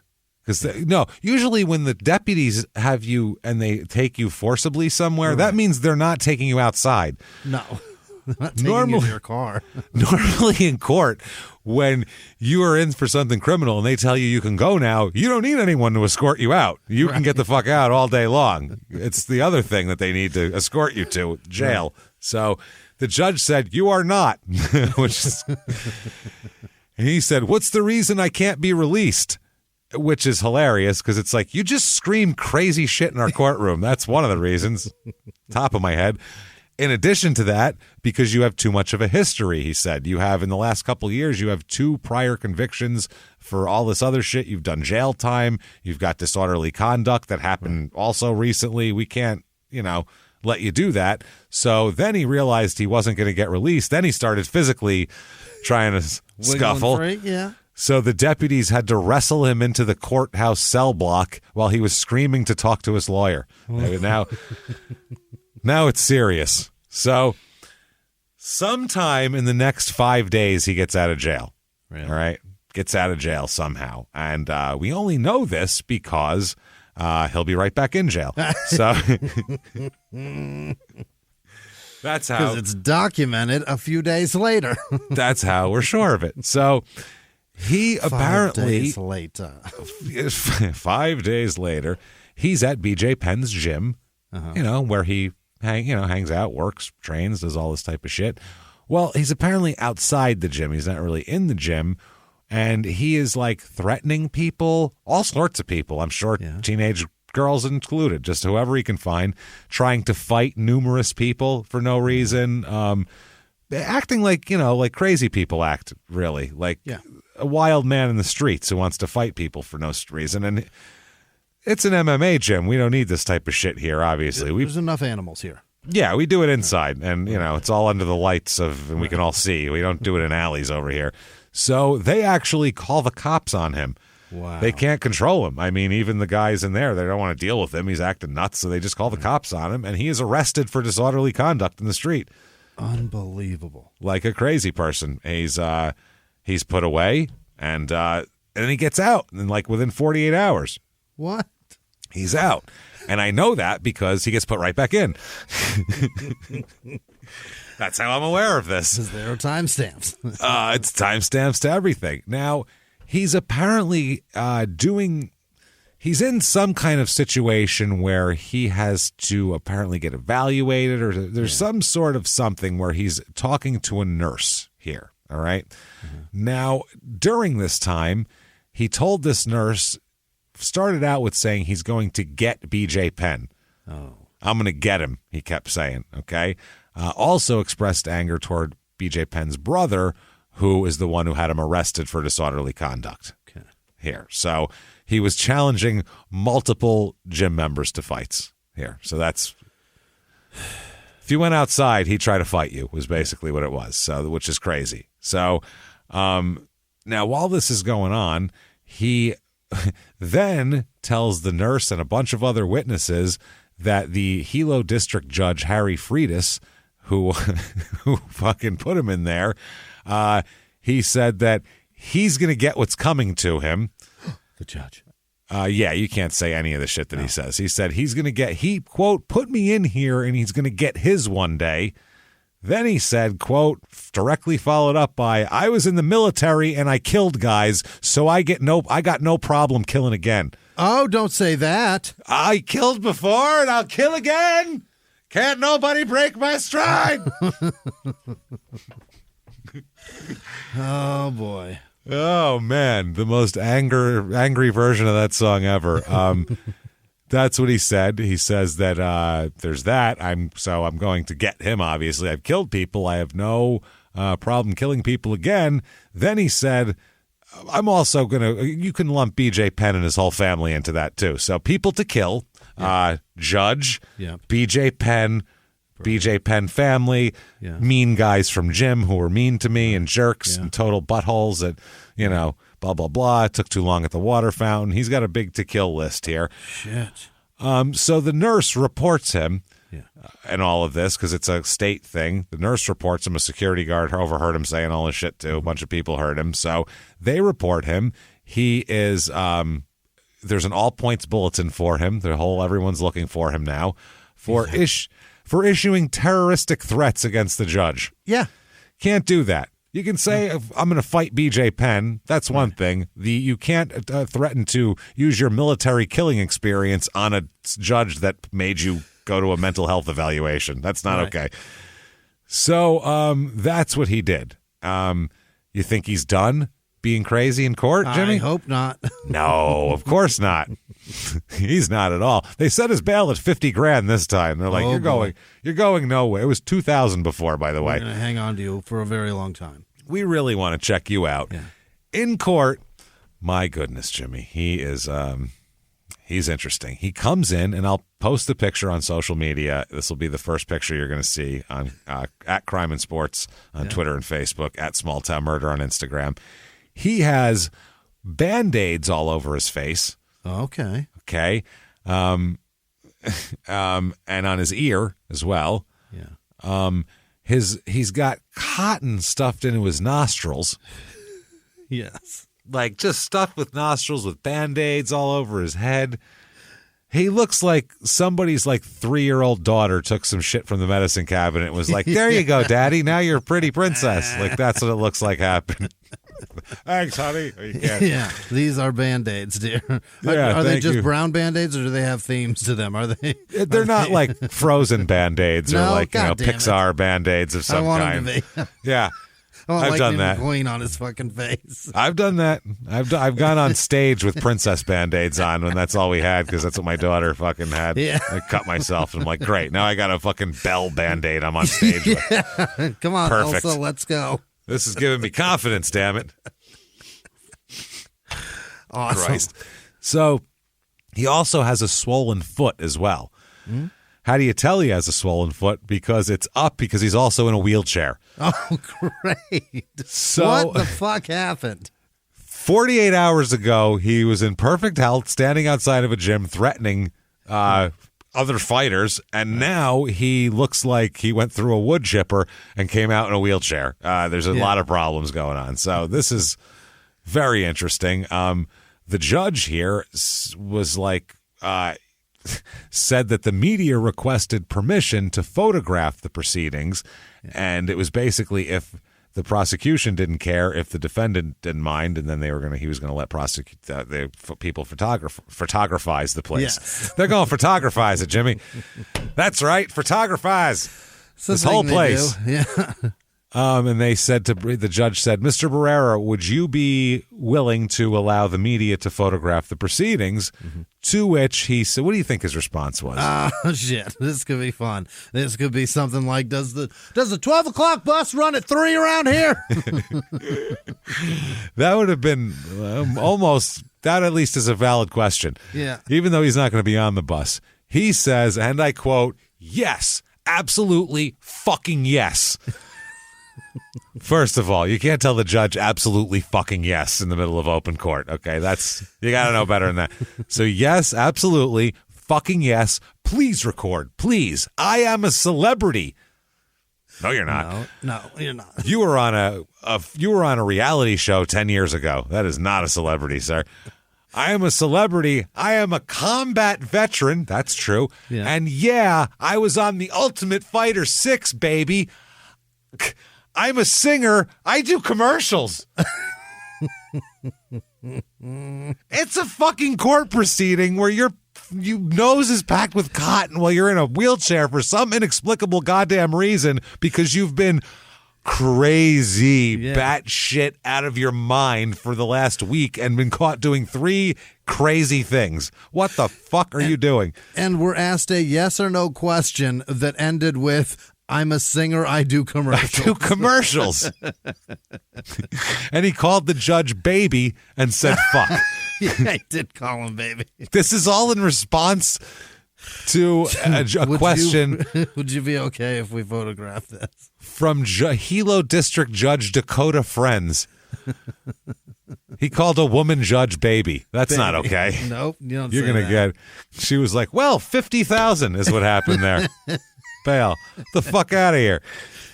So he has at this point 6 sheriff's deputies around him because they expect him to be trouble, even from the wheelchair.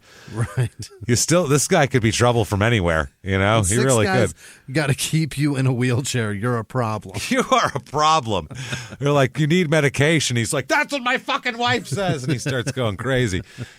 So they wanted to keep order during this. This is just supposed to be a brief hearing. This isn't a murder trial. This is a quick. Yeah. In and out. The judge is doing 60 of these in a row before lunch. Like, let's go. He then a Tribune Herald reporter tried to get a better angle to photograph him. Uh-huh. This is in the next breath. He said, fuck yeah, fucking yes, record me. I'm a celebrity. I'm a singer, blah, blah, blah.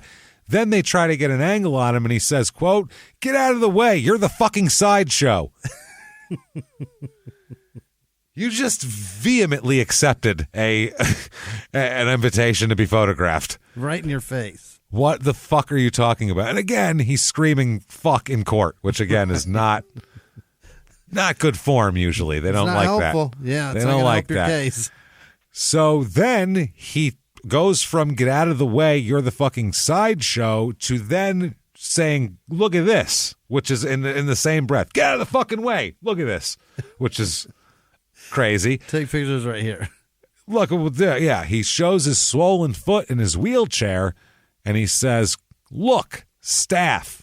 I've got staph. Take a picture. I've got what is it, snuffleupagus? I don't know. Yeah, I've got snuffleupagus in my foot. Yeah. Staph, bro. How you calling him bro? You're calling the assembled media bro while they try to take pictures of your foot after you called the judge baby. Staph, bro. Then he said, good job, deputy prosecutor. I've got staph, bro. Hot. Apparently, the deputy prosecutor is prosecuting him, which is the reason he's in jail. In jail, he contracted staph. Yep. Therefore, his fault. His fault, right. Because he brought the charges forth. Right. Even though the judge is the one that said, you got to stay in jail, asswipe. Right. So, have you ever gotten a message out of the blue? Maybe you ignore them. Or maybe you end up in conversation. Maybe they tell you about an amazing offer. I can really show you how to make some money. And maybe that gets you into a lot of trouble. But this isn't a story about people like you. the people receiving these messages. This is a story about the people behind the messages, on the other end of the line. Thousands of them, working in a microcity built for scammers. From Wondery, the makers of Dr. Death and Kill List, comes Scam Factory, a new series about survival at the expense of others. Follow Scam Factory on the Wondery app or wherever you get your podcasts. You can listen to Scam Factory early and ad-free right now by joining Wondery Plus in the Wondery app or on Apple Podcasts. In the 1980s, a rosé swept the country. Hey, Mike, I really like this white Zinfandel. Well, good. Now put it down. We're going to try another one. White Zin became America's top-selling wine. But most don't know that this sweet drink has a sour history. What began in 1986 with counterfeit bottles. A big fraud, a multi-million-dollar fraud. Sent investigators chasing one of the most powerful families in the business, the Licciardis. But the closer the feds got to them, the more dangerous things became. It's a story of deceit. At the time, I was paranoid. Threats. You touch my kids, I will kill you. And murder. With a .22 caliber bullet to the head. What started with a scheme to mislabel wine spilled into a blood-soaked battle for succession. Welcome to Bloodvines. You can binge listen to Bloodvines exclusively and ad-free on Wondery Plus. Join Wondery Plus in the Wondery app, Apple Podcasts, or Spotify.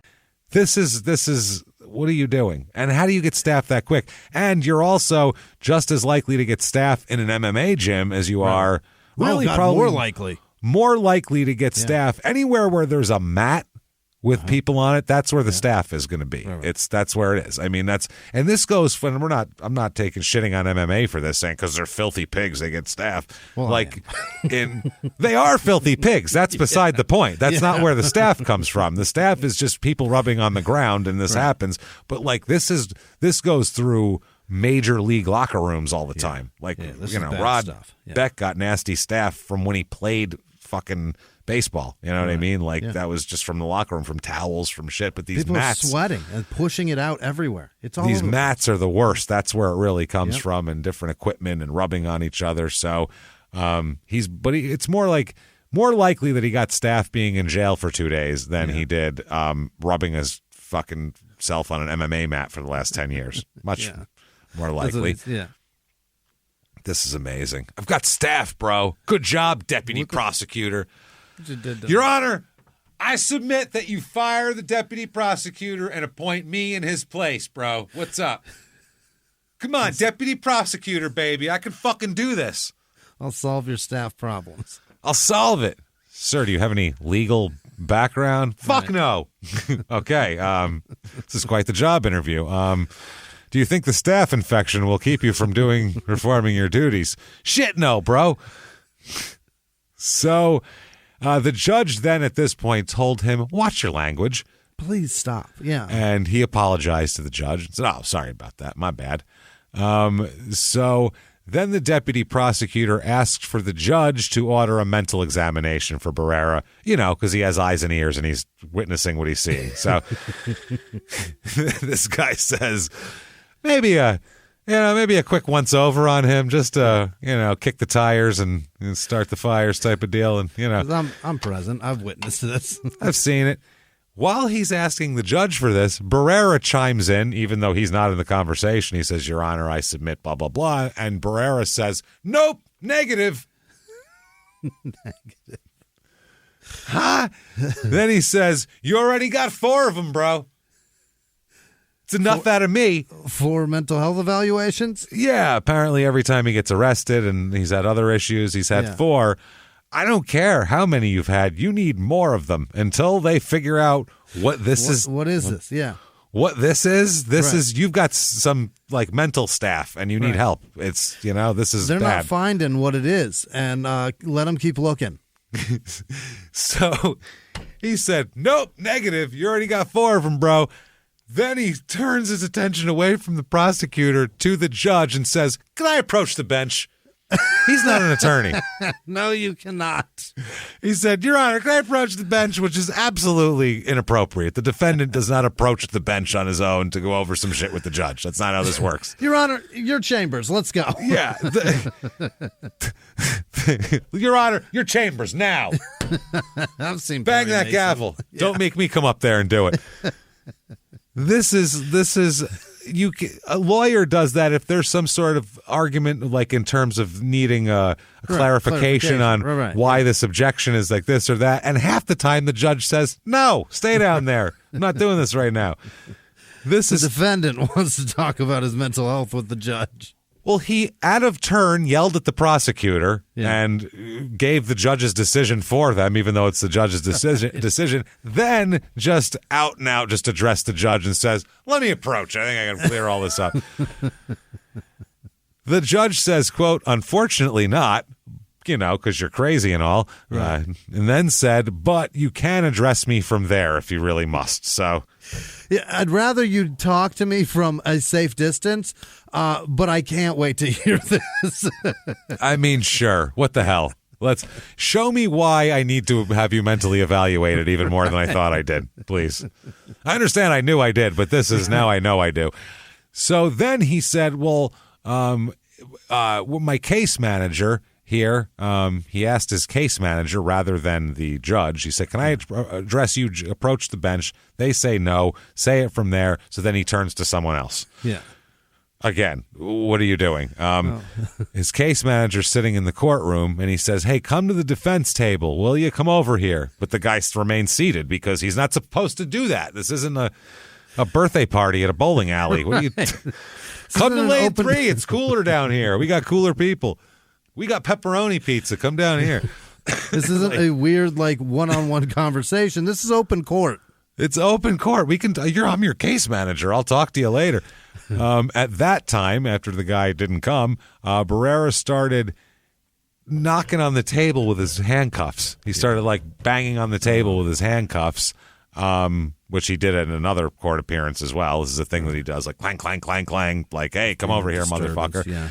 So while he's clanging while he's distracted by 3 different conversations and clanging his handcuffs on the table, the judge says, "I'm going to go ahead and prove the mental examination now. We'll do that, and you can come back at 1:30 p.m. on another day," to which Barrera screamed, "No, no, no, no, no."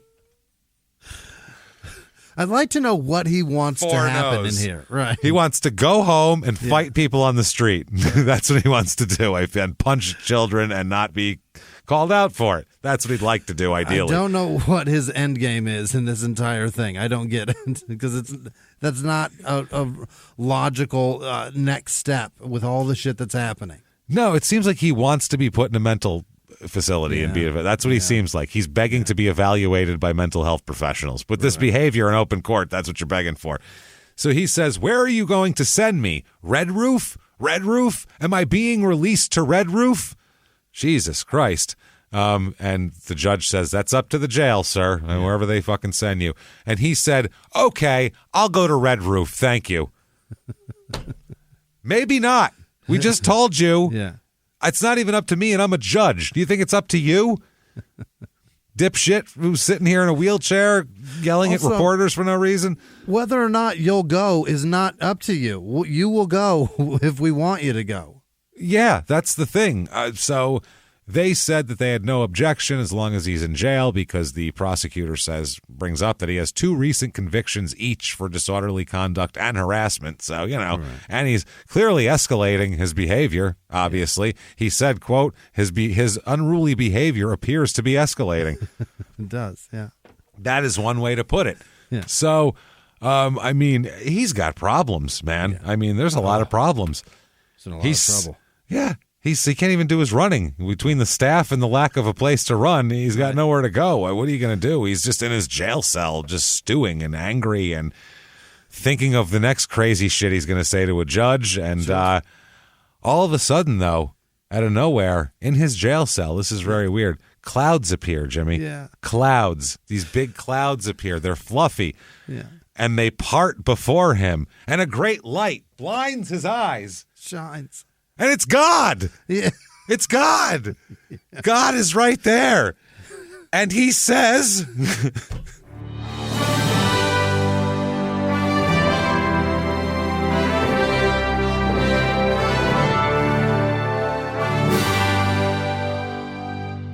How is it you've come to arrive here, Daniel?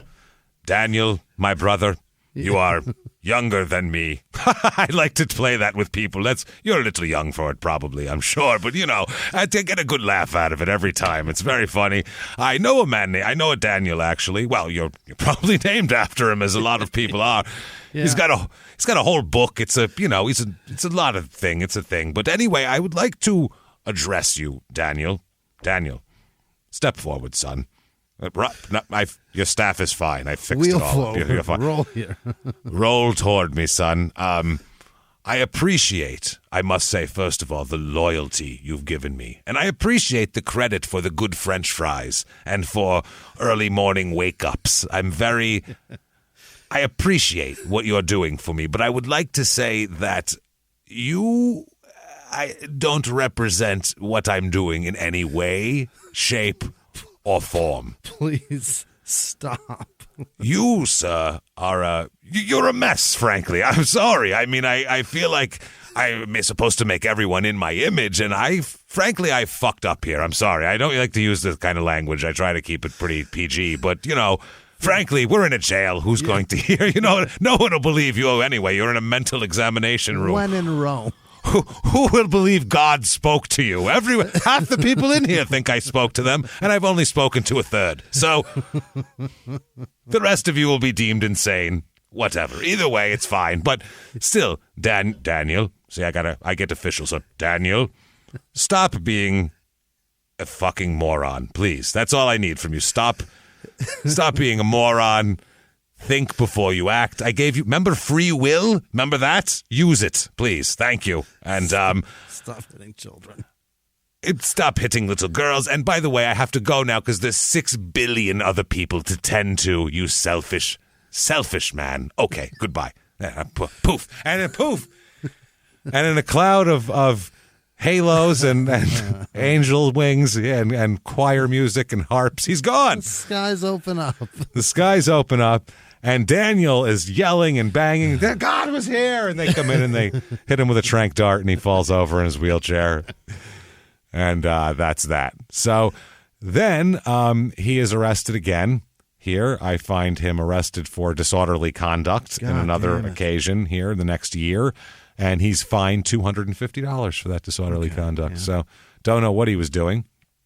Then I lose track of him for a couple years here from 2017. I assume there's a lot of mental health evaluations and probably court dates and things like that. And I found a comment on a page where they were talking about him, and it's from July 1st, 2021. Okay. And it says, quote, I work at the Idaho Maximum Security Prison, and guess who is there? Mr. Barrera. He's in the acute mental health ward, and he's getting ready to get out soon. Oh, my. So I just heard acute mental health and ready to get out soon, and I'm starting to be worried. Maximum security. I'm starting to be worried when I know his history. I mean, not just because he's got mental problems, because he's violent as well. Yeah. That's the problem. So he said he's not as bad as he used to be. He's calmed down quite a bit, and he's told me multiple times that he's sorry for anyone he's ever hurt. He's a good guy, but he has had a head injury, and that made him go off his rocker, so to speak. Injuries. So yeah, apparently he's acknowledging his head injury at this point. Yeah. And what I found for court documents here, by the way, I was like, what does this mean? I just found he's got 3 different arrests, I guess this is because it's on a criminal record. And it doesn't say what they are. It just says CV66-1305. And there's like 3 case. There's 3 different ones of those. So I'm like, that sounds like our code for some kind of case. It doesn't say what it is. So I look up. It's in Idaho. So I look up Idaho CV66, blah, blah, blah, blah, to see what that is. Turns out it is, let's see here, Title 66, Chapter 13, here it is. Okay. Section 5, 66-13.5. Dangerous and mentally ill persons defined. That's how it starts out, the actual statute here. For purposes of this chapter, persons found to be both dangerous and mentally ill shall mean persons found by a court of competent jurisdiction pursuant to any lawful proceeding to be in such mental condition that they are in need of supervision, evaluation, treatment, and care, and to be present a substantial risk of physical harm to other persons as manifested by evidence of homicidal or other violent behavior, or evidence that others are placed in reasonable fear of violent behavior and serious physical harm to them, and to be dangerous to such a degree that a maximum security treatment setting is required. He's dangerous to society, and he's getting out. That's in 2022. So that was after he was getting out of Idaho. Apparently he got out of Idaho, and apparently he's back the fuck in because he's had three of these CV66-1305 since then, and it seems like that's where he's staying, which is, I mean, dude, I mean, imagine being his family. Like, imagine being this guy's. I don't know of any kids he has, thankfully, but he does have those 2 horses, and I feel bad for them. And, of course, there's the ranch full of underprivileged children, which we can never forget about. So there's a lot of people here to, that this can affect. He's out in the world. He knows how to fight. That's the other thing. He's not just some jerk-off who doesn't know what he's doing. No, he's well-armed. He can remember how to fight. That he's got just down in his head fine. He just doesn't know what to do with it. So, I mean, I feel bad for all these people, Jimmy. I really do. But not nearly as bad as I feel for Daniel Barrera, Director of Marketing at Minuteman Power Technologies in Flower Mound, Texas. Jesus. Daniel Barrera, Art Director at UX UI and a UX UI designer in Brooklyn, New York. Okay. He's a graphic designer. There we go. Daniel Barrera. In New York, if he was crazy, he would just blend in. Yeah, just they wouldn't notice it that much. Yeah. Just put him on the subway. No one will fucking look twice at him. It's the whole thing. He's doing whatever he wants to do. Unless he started punching 15-year-old girls, then they might bring him in. Daniel Barrera, corporate and investment banking in Latin America. He's from New York, and he went to Harvard Business School. Wow. Not our guy. Yeah. Daniel Barrera, who is an associate, what is this? And what the fuck is this? Lurch Early Brewer. He's an attorney, and he's apparently an attorney. There he is. Daniel Barrera, high school, what is this, a pitcher? High school fucking baseball player, I suppose, here. Yeah, there we go. Guy was a lawyer. One of the partners' names was Lurch. L-E-R-C-H. So Lurch, okay. Lurch, it's Lurch. Yeah. It's fucking Lurch. I want it to be L-U-R-C-H, and I want it to be a short man. That would be amazing. Nah, he's kind of a bald guy with glasses. He looks very pleasant, actually. He looks like a nice guy, this lawyer. Looks like me. He looks like, check him out. Here, roll your chair over. Look at him. Christ, you're 3 feet away. I can show it to you. Look at him. There he is. That's Lurch? That's Daniel Barrera. Oh, all right. I want that to be Lurch. He's not one of the partners. Tiny Lurch guy. is probably an old guy. But this guy's nice. He looks like a nice guy, doesn't he? Yeah, he does. He looks polite and like he knows what he's doing. Looks like a mediocre feature comic. That's what he looks like. He's got he does some cruise ships and stuff and goes around a couple people. He's but, serviceable, whatever. He doesn't crush, but he does all right. He's got that one bit about his dog. It's kind of funny. He's going. That guy. The show will move along. He's not setting any precedents or anything, but it's fine. He's apparently 117th ranked overall high school baseball player in California as of 2021. Daniel Barrera. Keep going, little buddy. Finally, Daniel Barrera, alias El Loco. Oh, no. Who is a Colombian drug lord. Here is... That's a Daniel Barrera that robbed ours of the best nickname ever. No shit, El Loco. He should be El Loco anyway. He should just take it. Fuck it. I'm crazier than you, motherfucker. Yeah, you might be a crime boss and a drug lord and all that shit, but I'm crazy. I curse at judges and call them baby. But you don't do that. It's the last time you open hand smacked a 15-year-old unwittingly. Yeah, no shit. So it says here, Daniel Barrera, his middle name is Barrera, alias El Loco, was the closest thing Colombia had to a modern-day Pablo Escobar. Until his capture in 2012, he used a vast network of collaborators from former paramilitaries to leftist guerrillas to move cocaine from the country's eastern plains to the United States and Europe. Wow. He apparently had a huge operation, tons of murders, and this huge deal. It was a huge deal when they caught him. Maybe if they hadn't caught him, the fentanyl industry wouldn't be thriving as much as it is right now. Maybe. Coke wouldn't be tainted. Possibly. Then I found in September of 2021, I found that he's out, Daniel Barrera, RL Loco, because he got taken in for drivers operating a vehicle without a current driver's license. Of course he does. How would he have a driver's license? Of course not. Of course he has no driver's license. So he gets in trouble for that. Then in 2022, he gets a whole new level of whatever the fuck he's doing. I don't know exactly what happened because he's not famous enough for anybody to cover it anymore. Right. I just have to find his records. And I found that he's arrested on the same day, March 22nd, 2022. Yeah. He is arrested for disturbing the peace, willfully disturbing the neighborhood. That's one charge. Property, malicious injury to property. There's that. And petty theft. Okay. So he stole something and broke some shit. Stole something and broke some shit, I assume, here. Wow. That all happened on the same day. So they took him into jail, and he is then charged with more for, quote, assault and battery, propelling bodily fluid or waste at law enforcement officers. No, he's doing that. So he's maybe throwing his piss at somebody or some shit like that. 41, sir. Stop Dude, it. cut that shit out. And you know what? What are we doing with this? He needs... I don't understand. Can you sentence someone to fucking medicine or help or something? I know you can't, but... right? Dude, we can't just have this guy walking around acting like a fucking loose cannon everywhere. We can't. I understand if he can't help it and he's got brain damage. I get that, and I feel for him. But at the same time, I don't want to walk into a fucking 7-Eleven and have this guy just start punching my teenage daughter in the chest if I have one. You know, like that's not cool. It's just not okay. We can't have this guy. And he knows how to fight, so he's dangerous too. Right. And he seems like the type of guy, especially if he's unstable, who would, start fights with people on purpose so he could beat the shit out of them. And, he's a wild man. So right now, as of that, I don't know what he's doing. He's got, I would assume, why would they release him at this point with at all minimum, this stuff? He's waiting on a court date if he doesn't. He's got to be. If he's not already sentenced to some holding time. That was only 3 months ago. Yeah. He's got to still be in jail right now in Idaho. So if you're in jail in Idaho, can't get enough, get arrested in Idaho. There you go. Can't get enough. Cell block.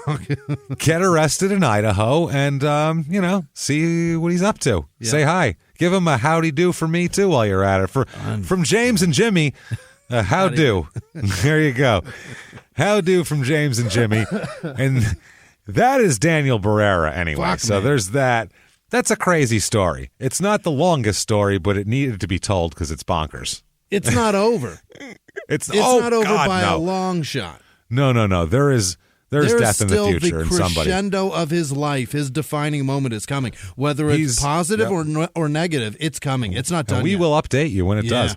Oh, he boy. is going to go down like on purpose, like in a hail of like police gunfire, where he's going to like take a machete and just walk toward a group of police officers, daring them to shoot him so he could death by cop, suicide by cop. Or he's going to overcome and be something fantastic.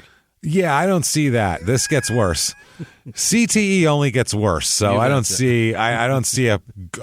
The only thing positive is if we could medicate this guy to where there's less anger, and then he can be confused. There's a lot of confused fucking people out there. I'm fine with that. You can be on the outside and confused and do whatever. But he is dangerous. So we need to calm.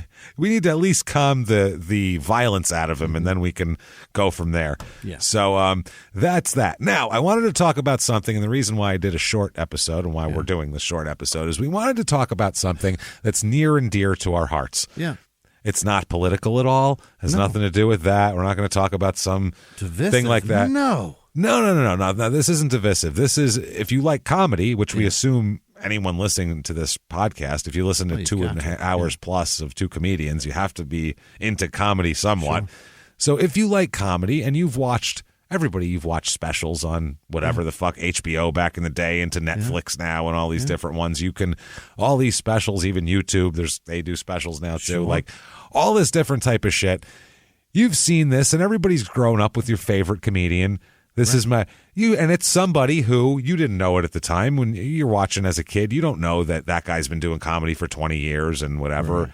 You know what I'm saying? Like, especially when we were kids, you'd see somebody young. It looks like, they must have just started doing this. You don't know they've been doing it since they were 17, you know? Yeah, these people have been doing it a very long time. And they're really good at it. And so comedy is very important. It's everything. I mean, you hang out with your friends. You have little inside jokes that are a lot of times jokes from comedians that you a line that you guys both laugh at, shit like that. So we would like to keep that always happening. Yes. We would like comedy to last into the future. And we're talking about the whole thing burns down. Yeah, we're talking about live comedy, stand-up comedy, someone on a stage with a microphone. And that's all, telling you jokes and can make you fucking laugh for an hour and go home sore just with their body and some jokes. So that type of person, that's going to be extinct soon, just so you know. And there is one group of people and one entity that's responsible for that. And that is the comedy clubs. Yeah. Now, you might say, why would comedy clubs not...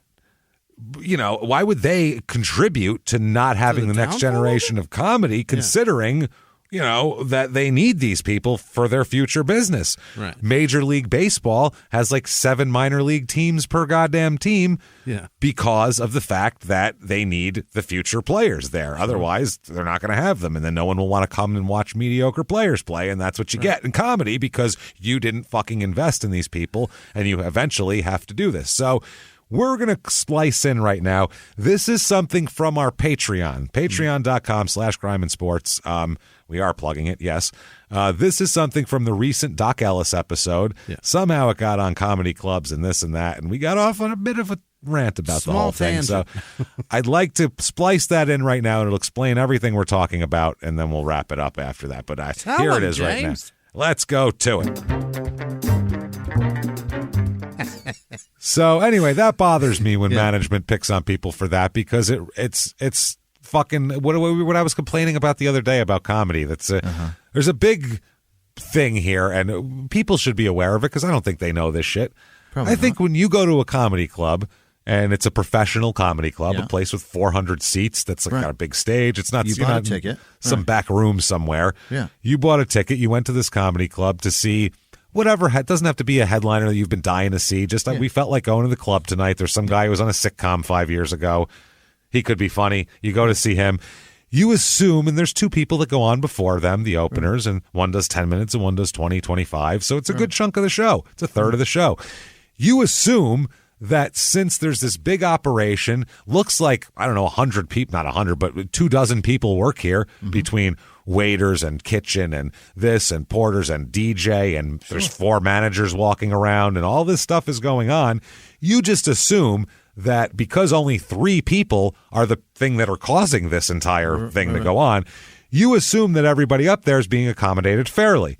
You know what I mean? Meanwhile, the 2 people who take up a third of the show make 50. This is in a good club, mind you. This in a smaller club, it's less. Under the best circumstances, those people make $50 and $100 for that. Right. One table's bill pays for 2 people. That's it. Meanwhile, they comp more food than that in a fucking night. They can pay vendors and all these people we just discussed all fair wages because they have to for comp, but they'll pay the comic shit, even though they're the focal point of what we're doing here. Right. That bothers me. I used to be a server, but I don't think a server should make more than the comic. I just don't. Think so either. No. I don't think so. The server should make a good amount of money. But the comic should make more because without the comic, the server isn't serving anybody because there's nobody fucking there watching anything.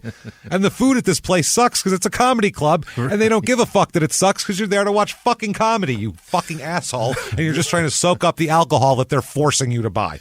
The jokes are to make you forget that you're paying too much for a Mai Tai and your burger's dry. That's what we're for. That's what we're there for. And the first third of the show being a professional and funny show where no one is complaining that, hey, why am I paying this much for a drink while I'm watching something that isn't funny? Right.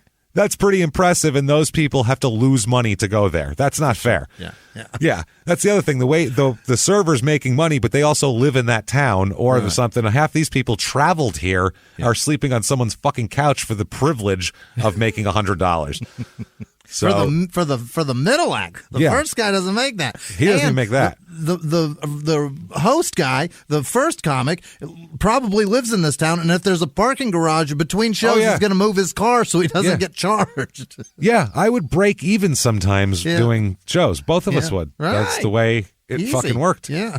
We both have broken even doing shows. It happens all the time. Yeah. And We've also seen very, very, very good comics who are amazingly talented, skilled, and can crush a crowd do this and go from town to town on a fucking Greyhound bus and sleep on people's couches. It's ridiculous. I'm sorry. So what I'm saying is, don't fucking go to comedy clubs. Don't. Let them all close because their business model is a piece of shit.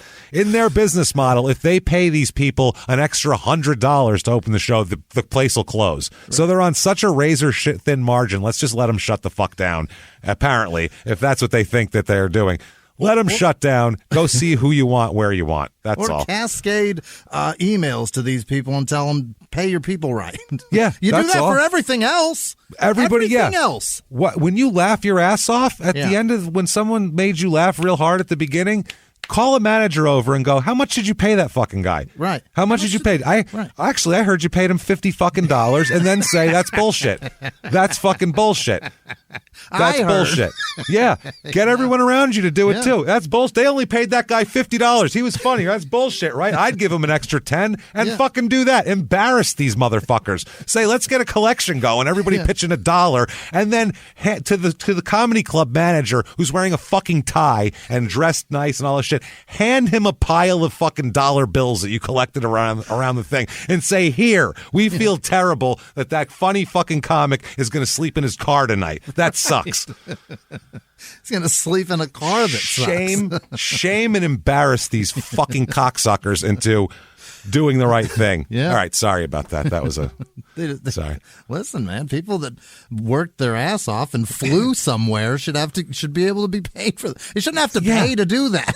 And does a good job. Yeah. And is making you money. Those people are laughing and buying drinks and enjoying themselves. If you suck, they're not going to do that. So anyway, that's beside the point. And when they do that, James, that will up the ante for the comics to be funny, and therefore comedy grows because the comics will have to earn a living. Therefore, they won't be able to. There will be no benefit to being lazy in this if you're not if you're getting paid well. Plus, do you know how fucking hard it is to have 2 goddamn day jobs and write comedy and do comedy at night and be sharp? The guys in this, all the people that you see now that are, been around for 20, 25 years, are these amazing headliners that do these great hour specials and shit like that. They didn't do that. No. They didn't do that. They went around and there was enough paid comedy work that they could fucking make a living that way. You can't do that anymore. Nope. It's impossible. So they're suffocating their own fucking young is what they're doing. So they're killing comedy, and they have the balls to put comedy club on their fucking marquee with a smile on their face. Well, they put a pillow over a goddamn baby bassinet and fucking till it stops moving. Scumbags. Anyway. Okay, see what we're talking about here is. And the thing is, it's up to all of us, not us. And we don't want anybody to think sour grapes here at all because we're fine. We don't. We sell theaters. We don't need comedy clubs, and we don't need them. We're not up and coming comics right now that need the work at a comedy club. So we're saying this for those people because they won't exist in the future without this, and they'll end up quitting. Yeah. They will end up quitting. They have to because when someone can't work and make $100 a month off something that they spend, that they work 4 nights a week, 5 nights a week on, and spend all this money on and all this time on and all this shit, there's got to be a return at some point. Right. Something, you know what I mean? So you have to do it, and they're eating their own young at this point. These comedy clubs and their own selfish bullshit they're going to fall. Yeah. I'm sorry. If you can't afford to pay your comics an extra $100 a piece, if that's your profit margin, then you don't have a business. How do you That's pay not your a own business. bills? You don't. That's not a business. No one opens up a club and has lights and hundreds of people there and a comedian stage and mics and food and a kitchen and all this shit and all the boozes you can want and all this. And they go, "Whew, all goes right. We're going to make a cool hundo out of this tonight." No one's saying that. Because that means if one table, like if their check is fucked up, the whole night's blown, man. So there's profits there. You know what I'm saying? We got gas money now. Yeah, we got gas. So High five. instead, you're going to do all that while the guy in the middle who entertained for 20 minutes while you sold $14 drinks and people weren't mad at it because you were so funny, you're going to make him run down and move his car so he doesn't have to pay the parking garage because he can't afford to pay it because it's $12 and he's only making $50 that night? Really? So fuck these comedy clubs. Seriously. Tell these comedy clubs, everybody that goes to a comedy club, ask if a fucking manager gets asked 30 times in a night, what are you paying the openers? And then goes, that's disgusting. You guys are fucking assholes. They're going to fucking change. That's the way it is. Yeah. Because the comics, it doesn't matter. The headliners don't care because they're not getting paid that much. Right. Yeah. And if they have a problem with it, they know the structure. A really nice headliner knows what's going on, and they'll throw the comic an extra $100. Yeah, they do. 2% of them do that. Nobody does that. I wish it was that. It's not even 2%. No. Yeah, it's not even. It's 1%, if that. So that's not a thing. And guess what? It's not up to them. They're not the ones selling fucking drinks out there. You are. Right. It's not their problem. It's not. It's your problem. Yeah. So you fucking pay the person and cultivate a goddamn thing.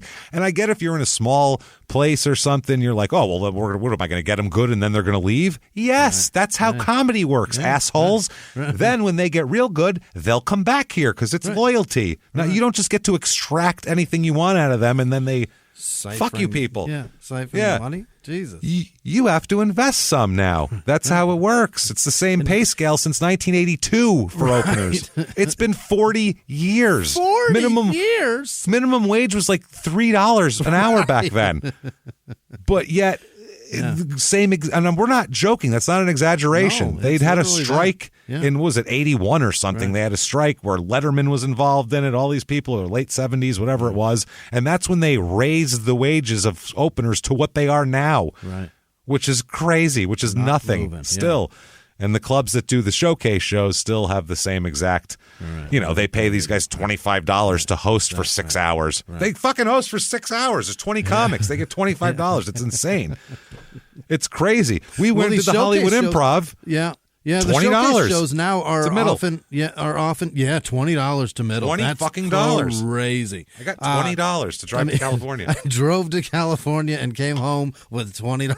With $20 fucking dollars. And that was when we were with Dan, and he wanted to give us more money, but we wouldn't take it from him because it wasn't his responsibility. We said this was their fucking responsibility, not yours. That's what you got. Not your problem. Their problem. Negotiate. They didn't even call us to negotiate. They told us what the pay is. Yeah. So anyway, the problem is these comics can't say anything because you say one word, then they just don't book you anymore. Right. And the next person is so happy to step on your fucking head to get above you that they'll happily do it for $50 because they have this fucking carrot dangling. Right. We've always called it the carrot dangle. Right. Yep. They have this carrot dangling, whereas if I do good here, then I can do this. Right. Then this guy will take me on the road. Then I can really lose money while working every fucking night. That'll be then great. I can be really broke. Then I can make $400 for an entire weekend when I have to fly somewhere and stay in a fucking hotel for 4 days, which costs way more than $400. But I can do this. This is great. And with travel now, man, it's impossible. Oh, it's impossible. $1,200 to fly from LA to Florida. Best of luck, fuckers. Best of luck. So that's why if you go to comedy clubs now and you see the openers' quality is a little bit lower, this is why. Because these features can't travel anymore because they can't afford to travel. So now you just have the local pot, and that's it. And we remember in Phoenix there was 700 comics and 3 of them were decent. That's literally what it fucking was. Literally can't work them. The 2 of us and like 3 other people were the only fucking people that you could trust to actually be able to rock a crowd for 20 goddamn minutes that paid money that wouldn't be angry about it. That's it. Ridiculous. So anyway, that's the rant about comedy clubs. And we only say that because we say you like comedy, and a lot of you, our listeners, are like going out type of people, and you go to these places. Just understand what's happening. Know what's going on, and know that it really sucks that those guys aren't getting paid shit for this. It really sucks, and it's not cool. I adore comedy and hate business. That's all it is. Yes. I love going. I love seeing it. I love being a part of it. I love being in the experience and the environment and an event. It's really it's a fucking event, and it's rad when it all works right and it's beautiful. But there's no money. There's no money happening. And it's a beautiful thing to be. You tell a joke, and then everybody, independent of each other, all laugh at the same time. Everybody got that. That's an amazing thing that we can do as human beings. It's wild. And it's like a magic trick when you do that. It's fucking incredible. That's awesome. But the assholes that get in the way and sell drinks between you and that crowd, those are the pieces of shit that we need to figure out what part of them we need and what part we don't, and excise the rest of that bullshit out. Right. And make it about the comedy, it's fucking stupid. So anyway, there you go. That's our comedy club rant. Hope you enjoyed the comedy club rant, even if you didn't. You needed to hear it, and it was after the story, so shut up. Anyway, don't complain about it. That is Crime and Sports. We really do hope you enjoyed Daniel Barrera, because he was such a fucking disaster. Yeah. And is to this day. Jesus, he was going nuts in March. He's running amok in March. If you do enjoy it, and if you did enjoy it, tell the world, get on whatever app you're listening on, whatever platform, and give us 5 stars. Tell everybody what you like about the show. It's not for us. It's not for our egos, but it does help drive us up the charts and help people notice us here. So you can also follow us on social media. We are at Crime and Sports on Twitter and Facebook, at Small Town Murder on Instagram. You can go to shutupandgivememurder.com where you'll get all of the merchandise, anything you can imagine for Crime and Sports and Small Town Murder. And in addition to that, the really good stuff, tickets to live shows. Yes. Holy hell, we will be with Small Town Murder. We will be there in July. We'll be in New Orleans, July 15th. Come to that. By the way, if you come to a live show, we are comedians. Yeah. So we did break our asses for $50 learning how to fuck shit up on stage. So this isn't like a college lecture or like a boring... This is 2 comics that we don't need the story. That's the thing. We both have jokes. Yeah. We could have a great show without anything, but then we throw in a ridiculous story and the pictures to make fun of. It's almost unfair to you. Right. You're going to laugh your ass off, and you Have can't. a great time. You're going to be overwhelmed by laughter. That's what it is. That's how we throw down. And if you want that, also come to the show at the Ace of Spades, which is a Crime and Sports Live, the last one of the year, and who knows if there'll ever be any more. And that is in Sacramento in August. So get those right now. Also patreon.com/crime and sports is where you get every bit of bonus stuff. And for that $5 or above, any of that, you're going to get everything we put out bonus wise. Everything. You're going to get Crime and Sports bonus. You're going to get Small Town Murder bonus. You're going to get it all. Are we crazy? We are crazy. And the whole back catalog, too. You're going to get, I'm telling you, sign up for Patreon. You have a whole, holy shit, there's a lot of stuff to listen to here. It's a whole other feed in there. Yeah. So get in on that. This week, the 2 episodes you are going to get for Crime and Sports, we are going to talk about, we talked about sports movies before, but basically I had a list of 100 sports movies, and we were just kind of going down them and talking some shit. Vague, kind of just shooting from the hip. Sure. This, we're each going to make our top 5 list of sports movies, and we're going to go into them in detail, and we'll argue about it and debate about why this one's better than this one. You can't help it. With sports movies are like sports teams. You have to debate, this guy's better than that guy. It's just the way it is. There's so many, so we'll talk about those. We're going to exclude a couple that we know are going to be in our top 3. Your Bad News Bears, your Major League. We can't, because then it's just going to be that we both have the same top 3 and we say the same things about it. But we will talk about those movies in detail before we reveal our list, just to show you the top ones. And there's so many that you'll forget about and realize. Then for Small Town Murder, we are going to do a really fun one, Old Timey Murders, where we go back through the newspaper archives and find crazy shit murders from the past and briefly discuss them. This is where we got the term dry gulching and roustabouts and Bughausen. And also we're going to talk about some weird articles that I found along the way, including a story about a clown at Madison Square Garden who was in his full outfit, full makeup, the announcer, the what's he called? The ringmaster's yelling, and now, dipshit the fucking magical clown. And he's been murdered in his dressing room, and he's just laying back there with blood in his clown makeup. Yeah. That's hilarious to me. We're going to talk about that and a couple other, like an alien story, a couple of weird shit. So we'll get into all that. Patreon.com/crime and sports. And of course, you will get a shout out because, damn it, we appreciate you. Yes. Where Jimmy is going to mispronounce your name. And that said, I think it's time, Jimmy. I would like to hear the names of the people who would never, ever, ever track down our daughters and punch them in the back while they're at school. Jimmy, hit me with them now. This week's executive producers are Melissa Turner, Jordan Bennett, Marion Kahn, I think. Scott Collins' wife? I'm not sure. Yeah, probably. 904 Cosmetics had a birthday, but they didn't give their name. Happy birthday. Happy birthday. Cosmetic company. Whoever runs 904 Cosmetics. And your eyeshadow is to die for. Also, Noble Gas. I don't think that's a real name, but that's when you eat Arby's, you get Noble Gas. Real it's noble. Rough. Noble. It's a noble fart, sir. The humility. VC in New Mexico is our other producers. That's who these are. It's like venture capital in New Mexico? In New Mexico. Corporal Carl Kirshner wonders, James, and he ponders, what is Yoo-hoo okay with pizza? Is that an okay pairing? It's a decent combo. You wouldn't think so, but there's no dairy in the Yoo-hoo, so it's fine. Okay. What if kind it was of pizza, milk, though? I couldn't do Any it. Pizza? I don't know if any pizza, but I like a cheese pie. I'll slam a Yoo-hoo in a cheese pie. Right, it's acceptable. It's okay, Corporal Carl. Run. Yeah. Nathan Johnson and his special purpose, Rabbi Shmulovich, Jerry Paul, Liz Vasquez, Thomas Smith in Berlin, Peyton Meadows, Jason Ohanian, Happy Hour checking in San Angelo, I think. No, that's not back home. That might be back home. I'm not sure. Turgey Thorson, Holland's Banana Stand. I don't know who that is or if that's even from the show. Is it not? Turgey Thorson, Holland? I don't know. The Banana Stand's I great. don't know that. Frank, the South African birdwasher, Janice Hill, Ann Moore, Julie Pollard, Drew Williams, Laura Moran, Emily Berger, maybe, Madison Spencer, Sarah Palumbo, Emerson Stuckey, Alice Reed, Tracy Whitehead, Lisa with no last name, Barbie with no last name, Martina T, Kayla Smith, Icarus,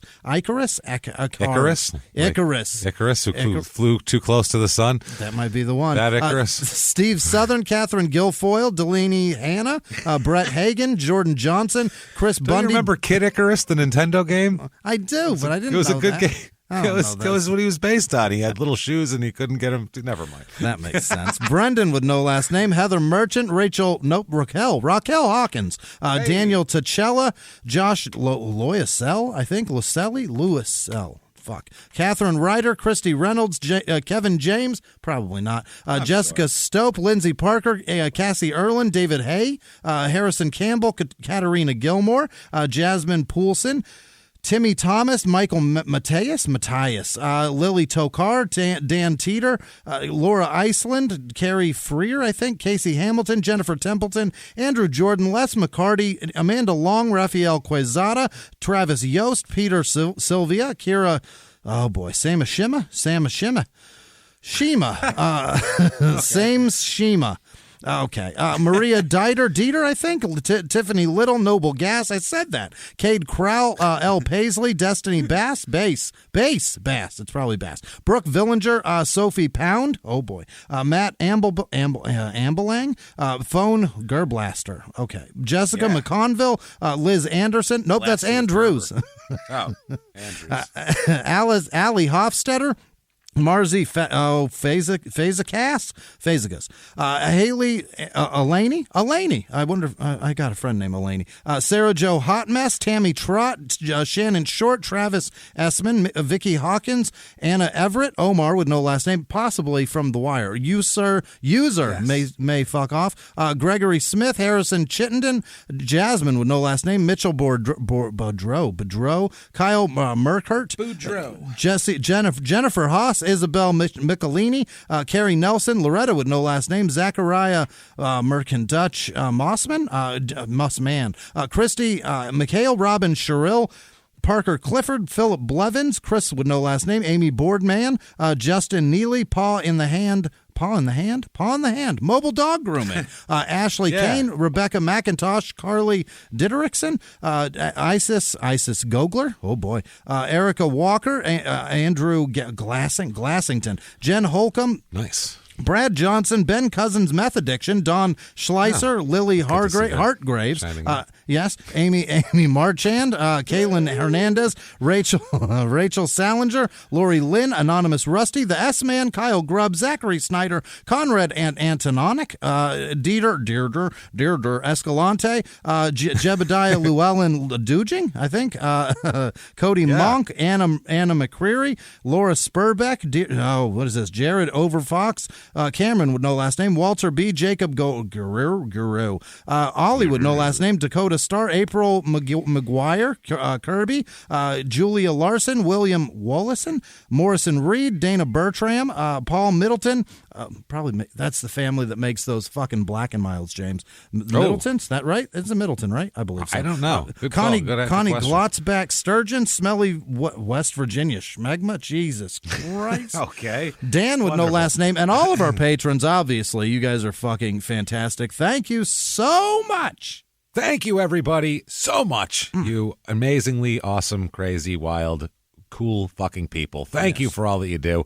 Hope that you're enjoying the Patreon episodes and that the John Wayne Gacy crooned you with No Fruit Picker.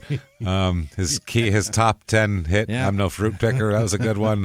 It's a lot going on over there. That was his favorite song. I don't know if anybody knows. Oh yeah, That's he does. Little known fact. He likes to hear about man-on-man rape and things like that. It's usually that in a pop song. It really sells, Yeah. Flies off the charts. So, or flies up the charts. That said, you want to follow us on social media? Very easy to do. You can follow us individually. Find us on shutupandgivememurder.com and then follow the links from there. Or just look up Crime and Sports Podcast Hosts because we're the ones. And guarantee you'll find the links. That said, thank you for joining us on another crazy edition. We got wild shit next week, so buckle up for that. Great. And live from the Crime and Sports Studios, we will see you next week. Bye.